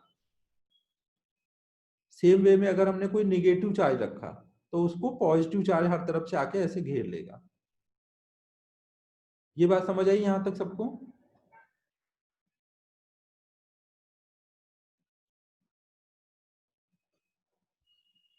मैंने देखो ये समझाया कि अगर कोई भी मैं एक चार्ज लूं और उसको किसी मीडियम में डालूं, तो उस मीडियम का अपोजिट वाला चार्ज आकर के उसको घेर लेगा। जो एग्जांपल में जैसे मैंने मान लो HCl लिक्विड लिया, उसमें एक प्लस चार्ज डाला, तो HCl मॉलिक्यूल क्या होते हैं, प्लस माइनस उसमें पार्शियल चार्ज होता है ना।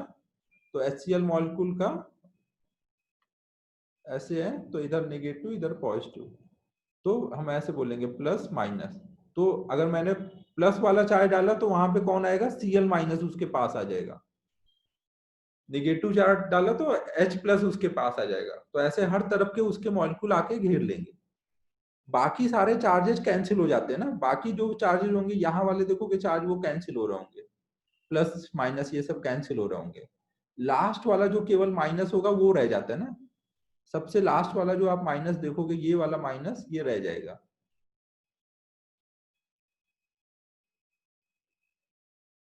मैंने अगर एंड पे प्लस रखा है, मैंने एंड पे अगर प्लस रखा है तो उसको माइनस वाले आके घेर लेंगे ना। अगर एंड पे माइनस होता तो वहां पर प्लस वाले आके ऐसे घेर लेते उसको। जो चार्ज रखोगे उसका अपोजिट वाला उसको आके सराउंड कर लेता है हर तरफ से। ठीक है, ज्यादा दिमाग नहीं लगाने का भाई। ये डाइलेक्ट्रिक मीडियम करके अभी आगे एक टॉपिक आएगा, वहां पे इसको हम लोग और पढ़ेंगे।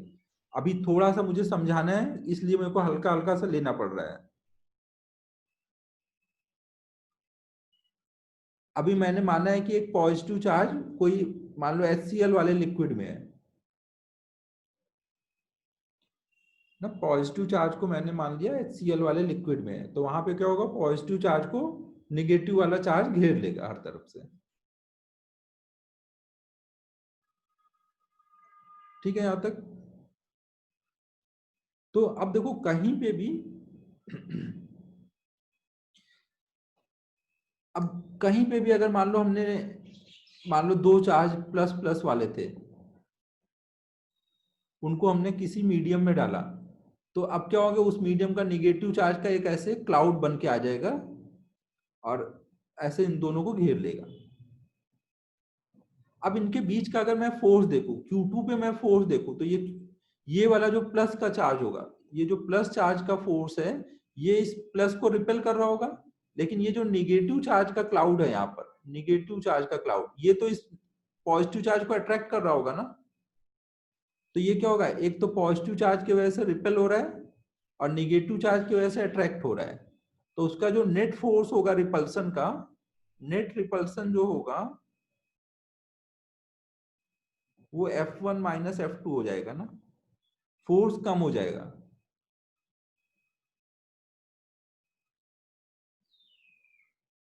ये बात समझ आ रही है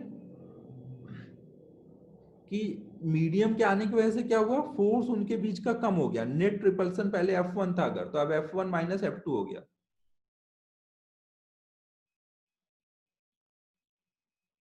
नहीं समझ आया अभी?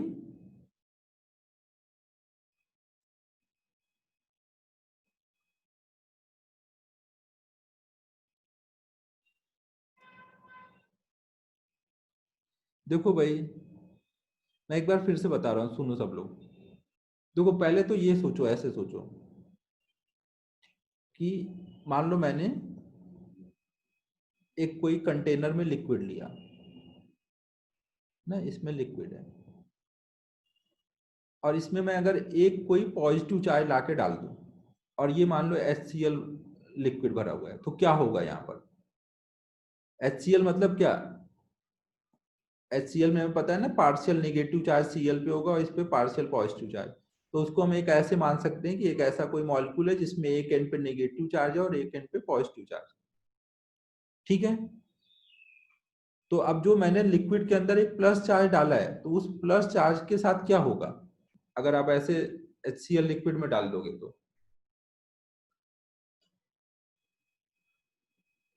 सोच पा रहे हो मैं क्या बोल रहा हूं। अब ये जो HCl के लिक्विड है ना, ये लिक्विड के मॉलिक्यूल क्या होंगे, प्लस की तरफ अट्रैक्ट होंगे, तो कौन सा पार्ट अट्रैक्ट होकर उसके पास जाएगा, प्लस चार्ज के पास में Cl का माइनस Cl जाएगा ना अट्रैक्ट होकर के, माइनस इधर आ जाएगा प्लस इधर, हर तरफ से ऐसे Cl माइनस जाकर के पॉजिटिव चार्ज को ऐसे सराउंड करने लग जाएगा। मैंने कुछ दिखा दिए, हर तरफ से ऐसे हो रहा होगा माइनस प्लस, ऐसे सब तरफ से हो रहा है, मैंने कुछ दिखा दिए।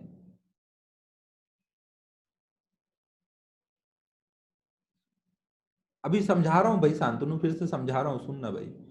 ठीक है, अब देखो जैसे यहाँ पे ये वाले लिक्विड का अगर इस वाले लिक्विड का प्लस यहाँ है माइनस यहाँ है, तो इसके बगल वाले लिक्विड का कौन सा एंड यहाँ पर आएगा, अट्रैक्ट होके कौन सा एंड यहाँ रुका होगा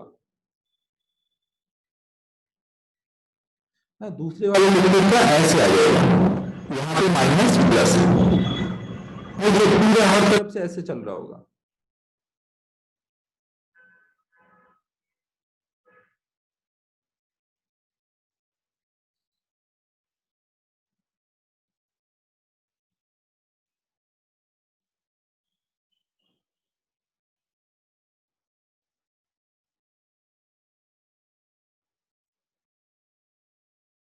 हेलो,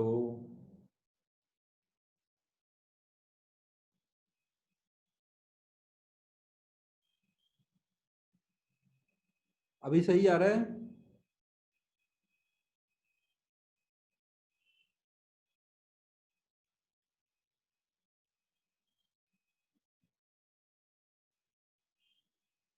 चलो देखो इधर, तो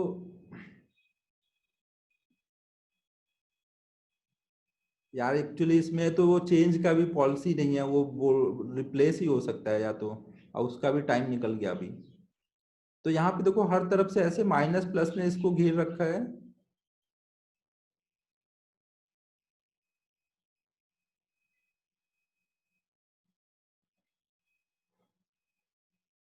एक मिनट रुकना है ना यार, थोड़ा पॉइंटर ऑफसेट हो रहा है।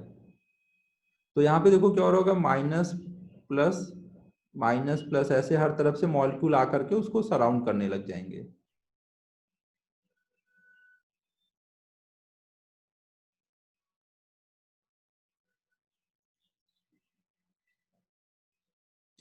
अब देखो अगर मैं यहाँ पे देखूं, इस जगह पे देखूं, तो यहाँ पे देख लो माइनस और प्लस एक दूसरे के एकदम क्लोज होंगे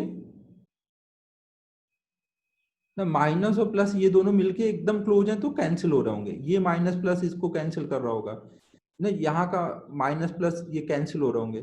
तो इफेक्टिवली केवल क्या दिखेगा आपको, ऐसे आगे का सब तरफ को ऐसे कैंसिल होता दिखेगा, आगे को हर तरफ को ऐसे कैंसिल होता दिखेगा।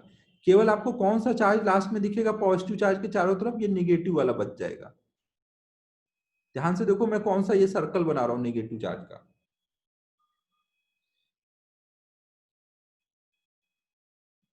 सर्कल दिख रहा है निगेटिव चार्ज का, जो लास्ट में बचा दिखेगा, बाकी पॉजिटिव निगेटिव मिलके कैंसिल होते सब दिखेंगे।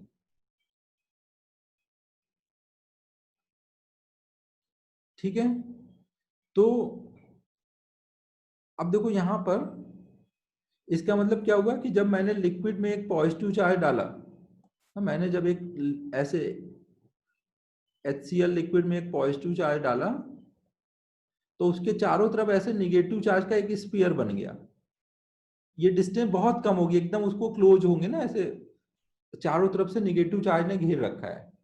अब ये निगेटिव चार्ज पॉजिटिव चार्ज जहां पे भी जाएगा उसके साथ साथ ये पूरा निगेटिव चार्ज चलेगा ना, जहां पे भी जाएगा। अब ऐसे ये देखो, ये ऐसे, ये अभी जो हम सिचुएशन ले रहे हैं इसमें हम मान रहे हैं कि ये दूर तक पूरा मीडियम फैला हुआ है। समीक्षा ये समझो, ये तो मैंने कंटेनर बना दिया, बट एक्चुअल में हम जो यहाँ पे पढ़ते हैं उसमें हम मानते हैं कि दूर तक वही सेम मीडियम भरा हुआ है। तो अब हम क्या करेंगे, अब हम ऐसे सोचेंगे कि अगर हमने मान लो कोई मीडियम में दो चार्ज लिए, एक Q1 और एक Q2, तो अगर ये पॉजिटिव चार्ज है, दोनों पॉजिटिव चार्ज है, एक मिनट,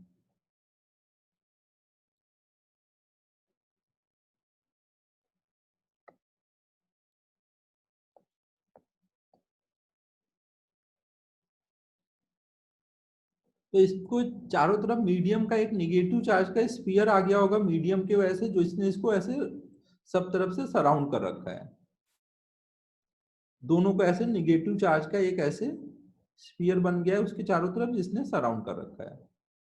अब देखो पॉजिटिव चार्ज इस, अब हमें Q2 पे फोर्स निकालना है ना, Q2 पे फोर्स निकालना है, तो अब क्या होगा, Q2 पे फोर्स किसके किसकी वजह से लगेगा, एक तो यहाँ पे पॉजिटिव चार्ज ये है, इसके वजह से Q2 पे फोर्स लगेगा, और एक ये निगेटिव चार्ज है ना, निगेटिव चार्ज का स्फीयर है, उसके वजह से फोर्स लगेगा। अगर केवल पॉजिटिव चार्ज होता तो वो Q2 को रिपेल करता है, लेकिन यहाँ पे देखो निगेटिव चार्ज भी है, तो वो क्या करेगा Q2 को, अट्रैक्ट करेगा ना। अगर अट्रैक्ट करेगा तो नेट रिपल्सन का फोर्स जो है वो पहले से कम हो गया, ज्यादा हो गया?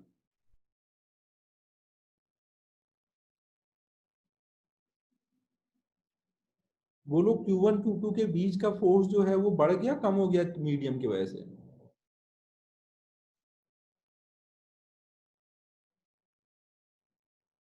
हाँ, कम हो जाएगा ना, मीडियम की वजह से कम हो जाएगा। तो मैंने वही चीज वहां पे लिखी थी कि मान लो Q1 वाला जो फोर्स है, Q1 वाला इधर को लगा रहा है और मीडियम का फोर्स इधर को लग रहा है। तो अब हम Q2 पे नेट फोर्स देखें तो Q2 पे नेट फोर्स कितना दिख रहा होगा? F Q1 minus F medium. तो ये जो होगा लेस देन होगा जो पहले केवल Q1 लगा था। तो मीडियम के वजह से फोर्स हमेशा क्या हो जाएगा? कम हो जाएगा।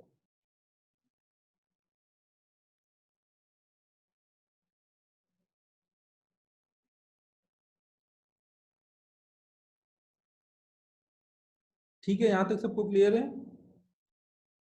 आपको हमेशा ध्यान क्या रखना है कि मीडियम की वजह से हमेशा फोर्स कम हो जाएगा। कोई भी मैं चार्ज यहाँ लेता, दोनों प्लस लूं, दोनों माइनस लूं, या एक प्लस लूं एक माइनस लूं, तो जो भी टाइप का फोर्स लगना होगा वो पहले से कम लगेगा।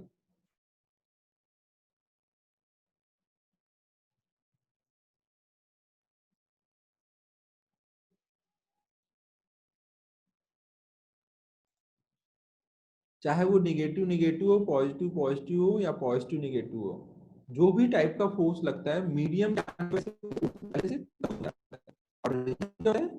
क्योंकि चार्ज को अपोजिट नेचर का मीडियम वाला चार्ज सराउंड कर लेता है।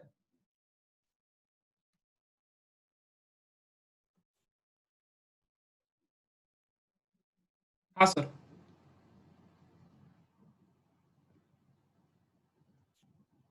अभी सही हो गया? हल्का फुल्का बीच में हो जा रहा होगा यार, अब क्या बोलूं मैं। अभी नेटवर्क वो नया वाला लगा नहीं, अभी तो मोबाइल डेटा ही यूज कर रहा हूँ।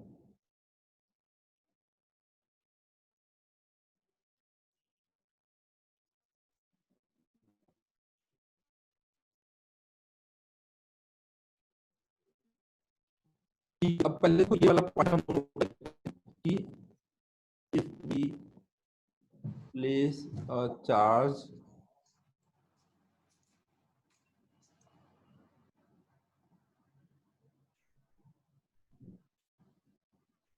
सर अभी थोड़ा लैग आया था, अभी अभी ठीक है। पर अच्छा मतलब बीच में इसमें थोड़ा टकरा है नॉर्मल। एक मिनट।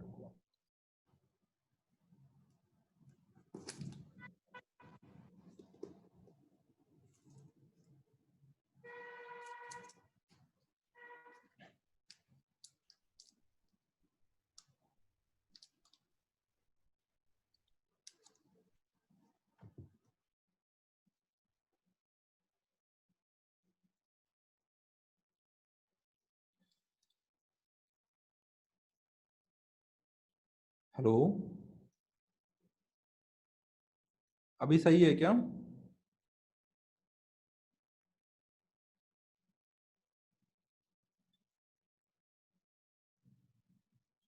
अब देखो भाई, यहाँ पर ये शुभम ने कुछ डाउट पूछा, एक बार वो आंसर कर दूं। देखो शुभम ये बोल रहा है कि निगेटिव चार्ज का ये जो स्फीयर है, आपको एक चीज ये ध्यान रखना है कि आपको यहाँ पे Q2 पे फोर्स निकालना है ना। ये जो उसके चारों तरफ निगेटिव चार्ज है, ये उसका पार्ट नहीं है, इस पे फोर्स नहीं निकालना है। अगर और निगेटिव चार्ज के स्फीयर के वजह से अगर उसके सेंटर पे मैं कोई चार्ज रख दूंगा तो कोई फोर्स लगेगा? निगेटिव चार्ज के वजह से उसके इस निगेटिव चार्ज की वजह से इसके सेंटर पे फोर्स वो नहीं लगेगा ना कुछ भी। हाँ नहीं और लगेगा। और दूसरा, ये जो निगेटिव चार्ज का स्फीयर है, ये इस निगेटिव को चार्ज दूसरे वाले को रिपेल कर रहा है ना, लेकिन वो Q2 का पार्ट नहीं है ना। वो निगेटिव चार्ज क्या है, उसके चारों तरफ है, लेकिन आपका सिस्टम अभी केवल कौन है? Q2।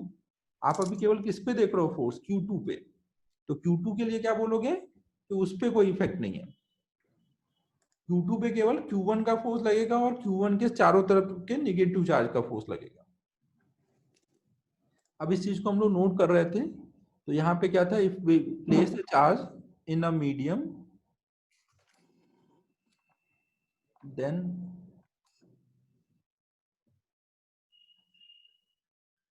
opposite charge of medium will surround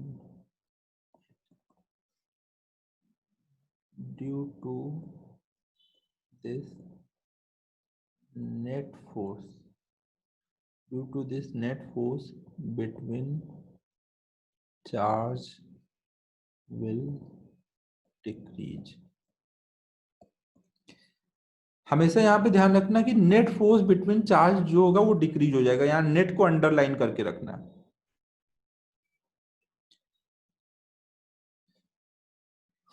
देखो अगर मैं यहाँ पे ये पूछूं कि क्या Q1 Q2 के बीच का फोर्स चेंज हो गया, तो आप क्या बोलोगे? अगर मैं पूछूं कि Q1 Q2 के बीच में कितना फोर्स लग रहा है, वो क्या चेंज हो गया, तो आप क्या बोलोगे? चेंज हुआ या सेम है?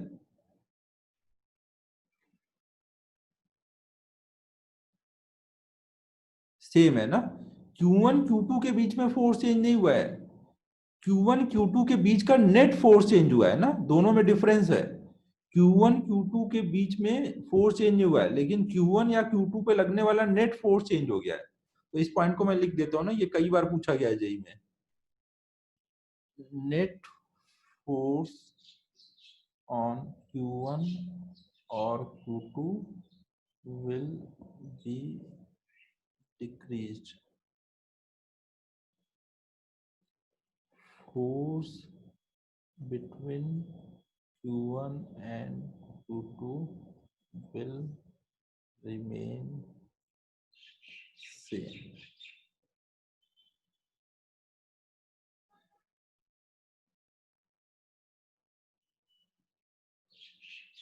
ठीक है यहां तक सबको? हेलो हेलो,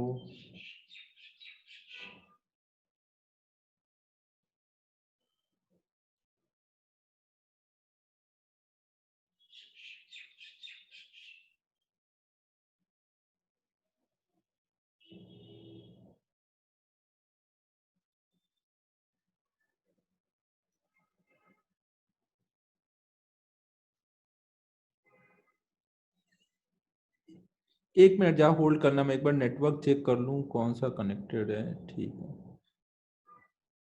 ठीक है। तो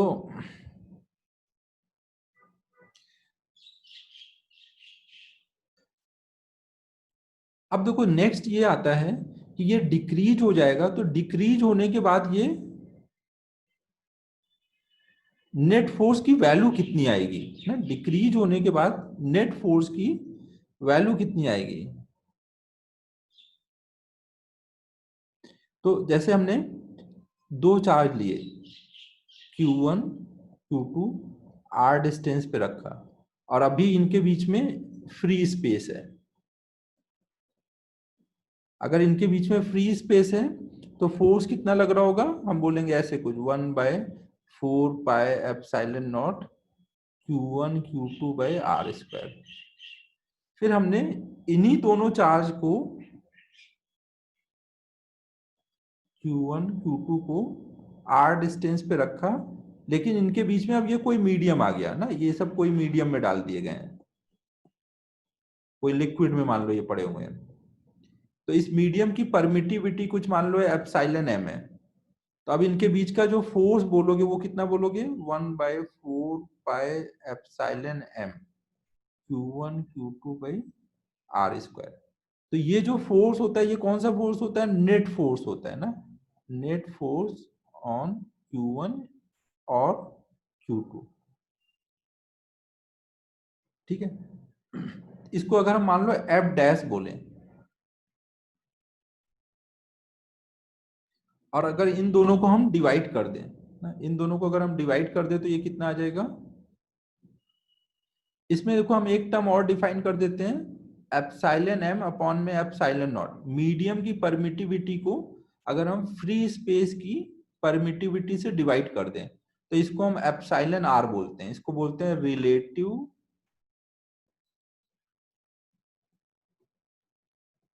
परमिटिविटी।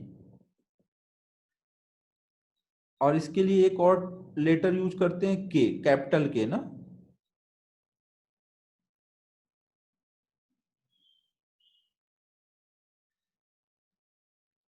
इसको बोलेंगे डाइइलेक्ट्रिक कांस्टेंट। अबे श्लोक, तेरा बाल के साथ साथ दिमाग भी कर्ली हो गया है क्या? कब से बोल रहा हूँ प्राइवेट चैट मत कर मत कर, तो सुनता ही नहीं है यार।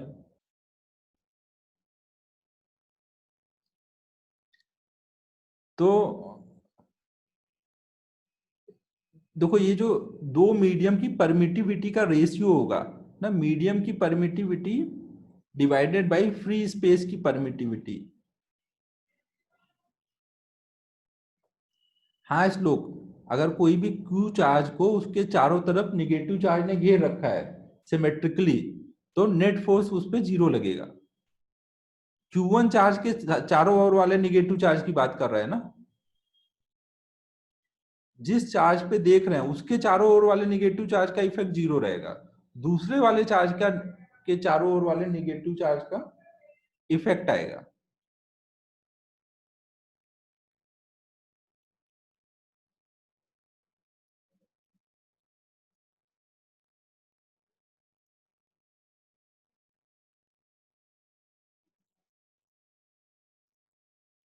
अब देखो यहाँ पे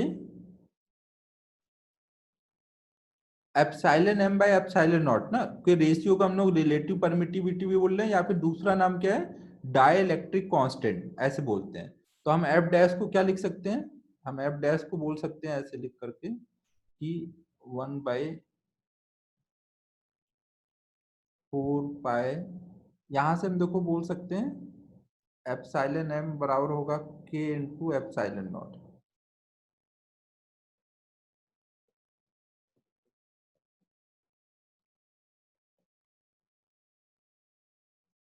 अब इसको हम ऐसे लिख सकते हैं 1/k Q1 Q2 अपॉन में 4 pi epsilon naught into r square.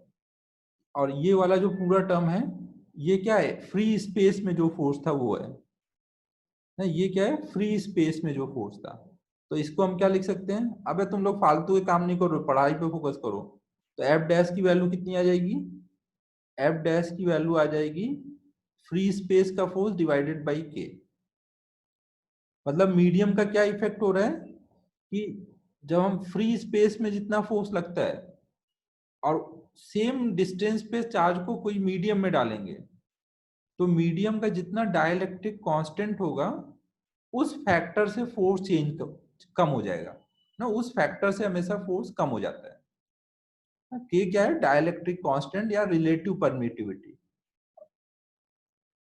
तो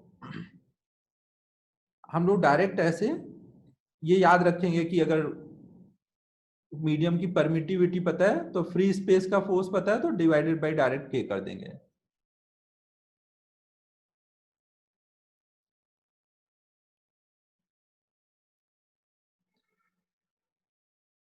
ठीक है यहां तक। अब देखो यहाँ पे ये रिलेटिव परमिटिविटी हमने क्यों डिफाइन की है, रिलेटिव परमिटिविटी इसलिए कि हर एक मीडियम का ये एप्सिलॉन की वैल्यू याद रखना बहुत डिफिकल्ट होता है ना, हर एक मीडियम का आप एप्सिलॉन नहीं याद रख सकते, लेकिन आप एक मीडियम का एप्सिलॉन नॉट याद कर लो फ्री स्पेस का, और हर मीडियम का के याद कर लो, तो के इंटू एप्सिलॉन नॉट करके उस मीडियम का एप्सिलॉन निकाल सकते हो। तो इसलिए रिलेटिव परमिटिविटी डिफाइन कर दी गई है ना। फ्री स्पेस का तो हम लोग निकाल लेंगे यहाँ से ना, हमें पता है कि 1/4 पाई एप्सिलॉन नॉट की वैल्यू होती है 9 इंटू 10⁻⁹। तो यहाँ से हम निकाल लेंगे, ये कुछ आ जाता है शायद यहाँ से, एप्सिलॉन नॉट की वैल्यू 8.85 इंटू 10⁻, कुछ -10 या -11 आता है, ये चेक कर लेना एक बार ना, ये चेक कर लेना -11 है कितना है वो। अबे टाइम हो गया, तुम अपना नाम बताओ पहले।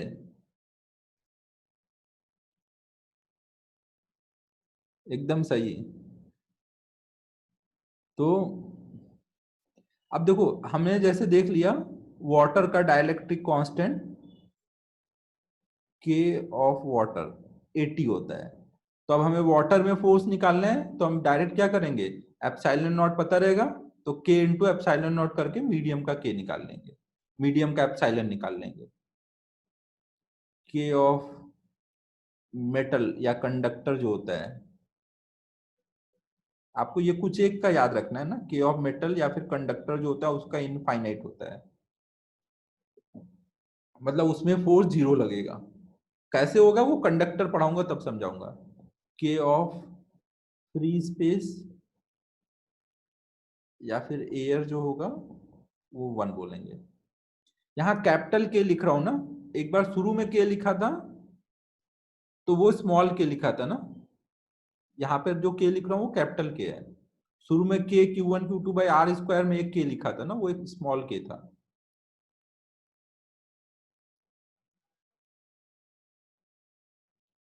वाटर का 80 लिखा है ये ना, वाटर का डाइलेक्ट्रिक कांस्टेंट जो होता है वो 80 होता है।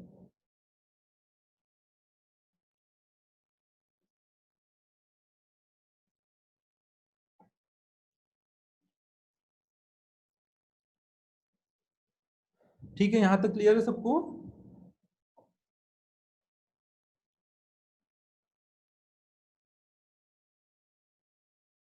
अब देखो यहाँ पे हम थोड़ा सा परमिटिविटी को समझ लेते हैं कि परमिटिविटी को डिफाइन कैसे करेंगे। यहाँ पे देखो परमिटिविटी जितना ज्यादा होगा, फोर्स जो है वो परमिटिविटी से इनवर्स रिलेशन है।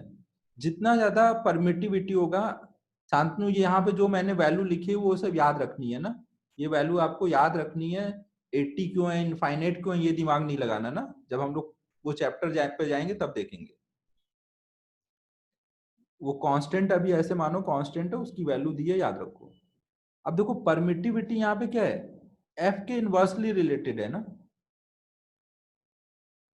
तो इसका क्या मतलब है कि परमिटिविटी ज्यादा होगी तो फोर्स कम हो जाएगा ना, परमिटिविटी ज्यादा होगी तो फोर्स कम हो जाएगा। तो परमिटिविटी मतलब क्या ज्यादा होगा, परमिटिविटी ज्यादा का मतलब ये जैसे हमने कोई चार्ज यहाँ पे रखा, कोई जब चार्ज हमने रखा मीडियम में तो उसको क्या हुआ, बाकी चार्ज ने आके घेर लिया। यहाँ पे क्या हुआ, हमने जब कोई चार्ज रखा तो उसको बाकी चार्जेस ने आके घेर लिया। तो जितना ज्यादा घेरेंगे वो उतना ज्यादा फोर्स कम हो जाएगा, है कि नहीं। तो ये परमिटिविटी क्या बता रहा है कि मीडियम कितना परमिट कर रहा है सराउंड से चार्जेस को आके उसको घेरने के लिए। जितना ज्यादा वो सराउंड करेगा, जितना ज्यादा उसको सराउंड करने की परमिशन मिलेगी, उतना ज्यादा वो फोर्स को कम कर देगा। इसीलिए force inversely proportional to permittivity है। परमिटिविटी मतलब एक तरह से परमिशन से रिलेटेड है।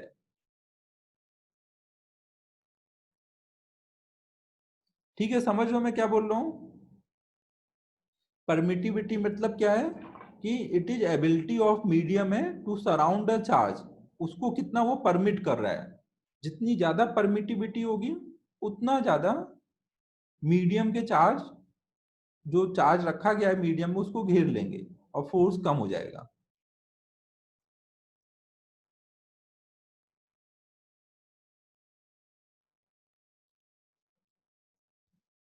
तो इन चीजों को मैं लिख देता हूं। हाँ, ये एक तरह से आप बोल सकते हो कितना अलाउ कर रहा है, जितना ज्यादा अलाउ करेगा उतना फोर्स कम हो जाएगा।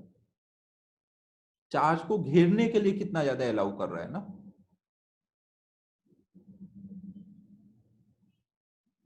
तो परमिटिविटी को हम ऐसे डिफाइन कर लेंगे, permittivity of a medium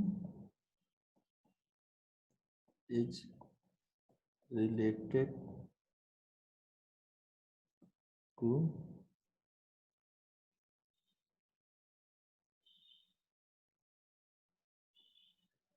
permittivity of a medium is related to permission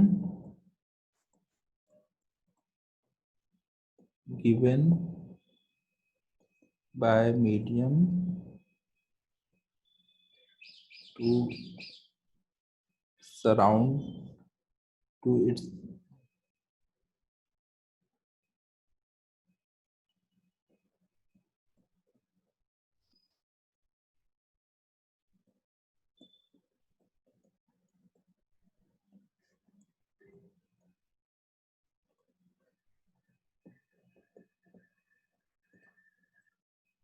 नमन देखो, मैं ये बता रहा था, परमिटिविटी बता रहा था कि परमिटिविटी जो होता है वो फोर्स के इनवर्सली प्रोपोर्शनल रिलेशन आता है।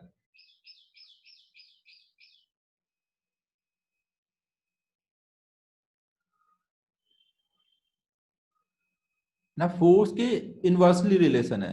ये परमिटिविटी ज्यादा होगी तो फोर्स कम होगा। तो ये कौन सी परमिटिविटी? तो ये परमिटिविटी मतलब परमिशन से रिलेटेड है कि कोई भी मीडियम अपने चार्ज को कितना परमिट कर रहा है कि एक्सटर्नल चार्ज जो उसमें रखा हुआ है उसको सराउंड करने का। जितना ज्यादा सराउंड करेगा उतना ज्यादा फोर्स कम कर देगा।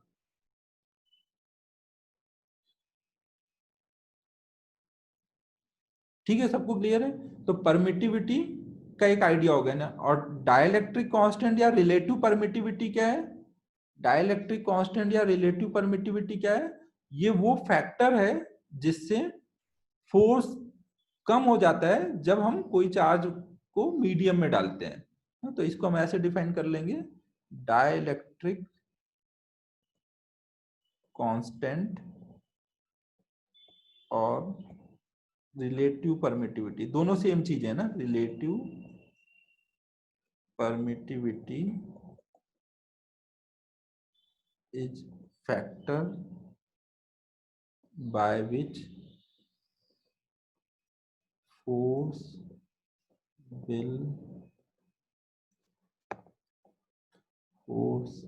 will be changed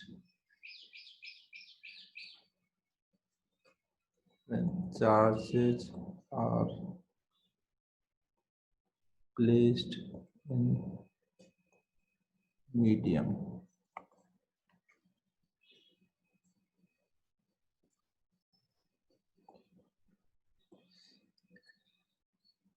यार ये आसुमल कुछ 81 बोल रहा है डाइलेक्ट्रिक कांस्टेंट। चेक कर लो, मेरे हिसाब से 80 होता है। गूगल पे चेक कर लो ना, या बुक वगैरह एनसीईआरटी में देख लो क्या है। आपको ये याद रखने की जरूरत नहीं है ना, क्वेश्चन में दिया जाएगा ना। केवल कंडक्टर का याद रखना और एयर का याद रखना है, इसके अलावा बाकी सब दिए जाते हैं।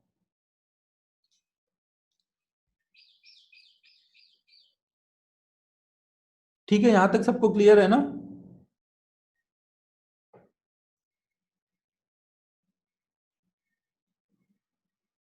ठीक है, तो अब मैं ये नोट्स भेज देता हूं, अच्छे से एक बार आप रिवाइज कर लेना। तो नेक्स्ट क्लास में अभी परमिटिविटी, ये मीडियम के इफेक्ट को थोड़ा सा और रिवाइज करके थोड़े प्रॉब्लम करेंगे, फिर प्रिंसिपल ऑफ सुपरपोजिशन देखेंगे।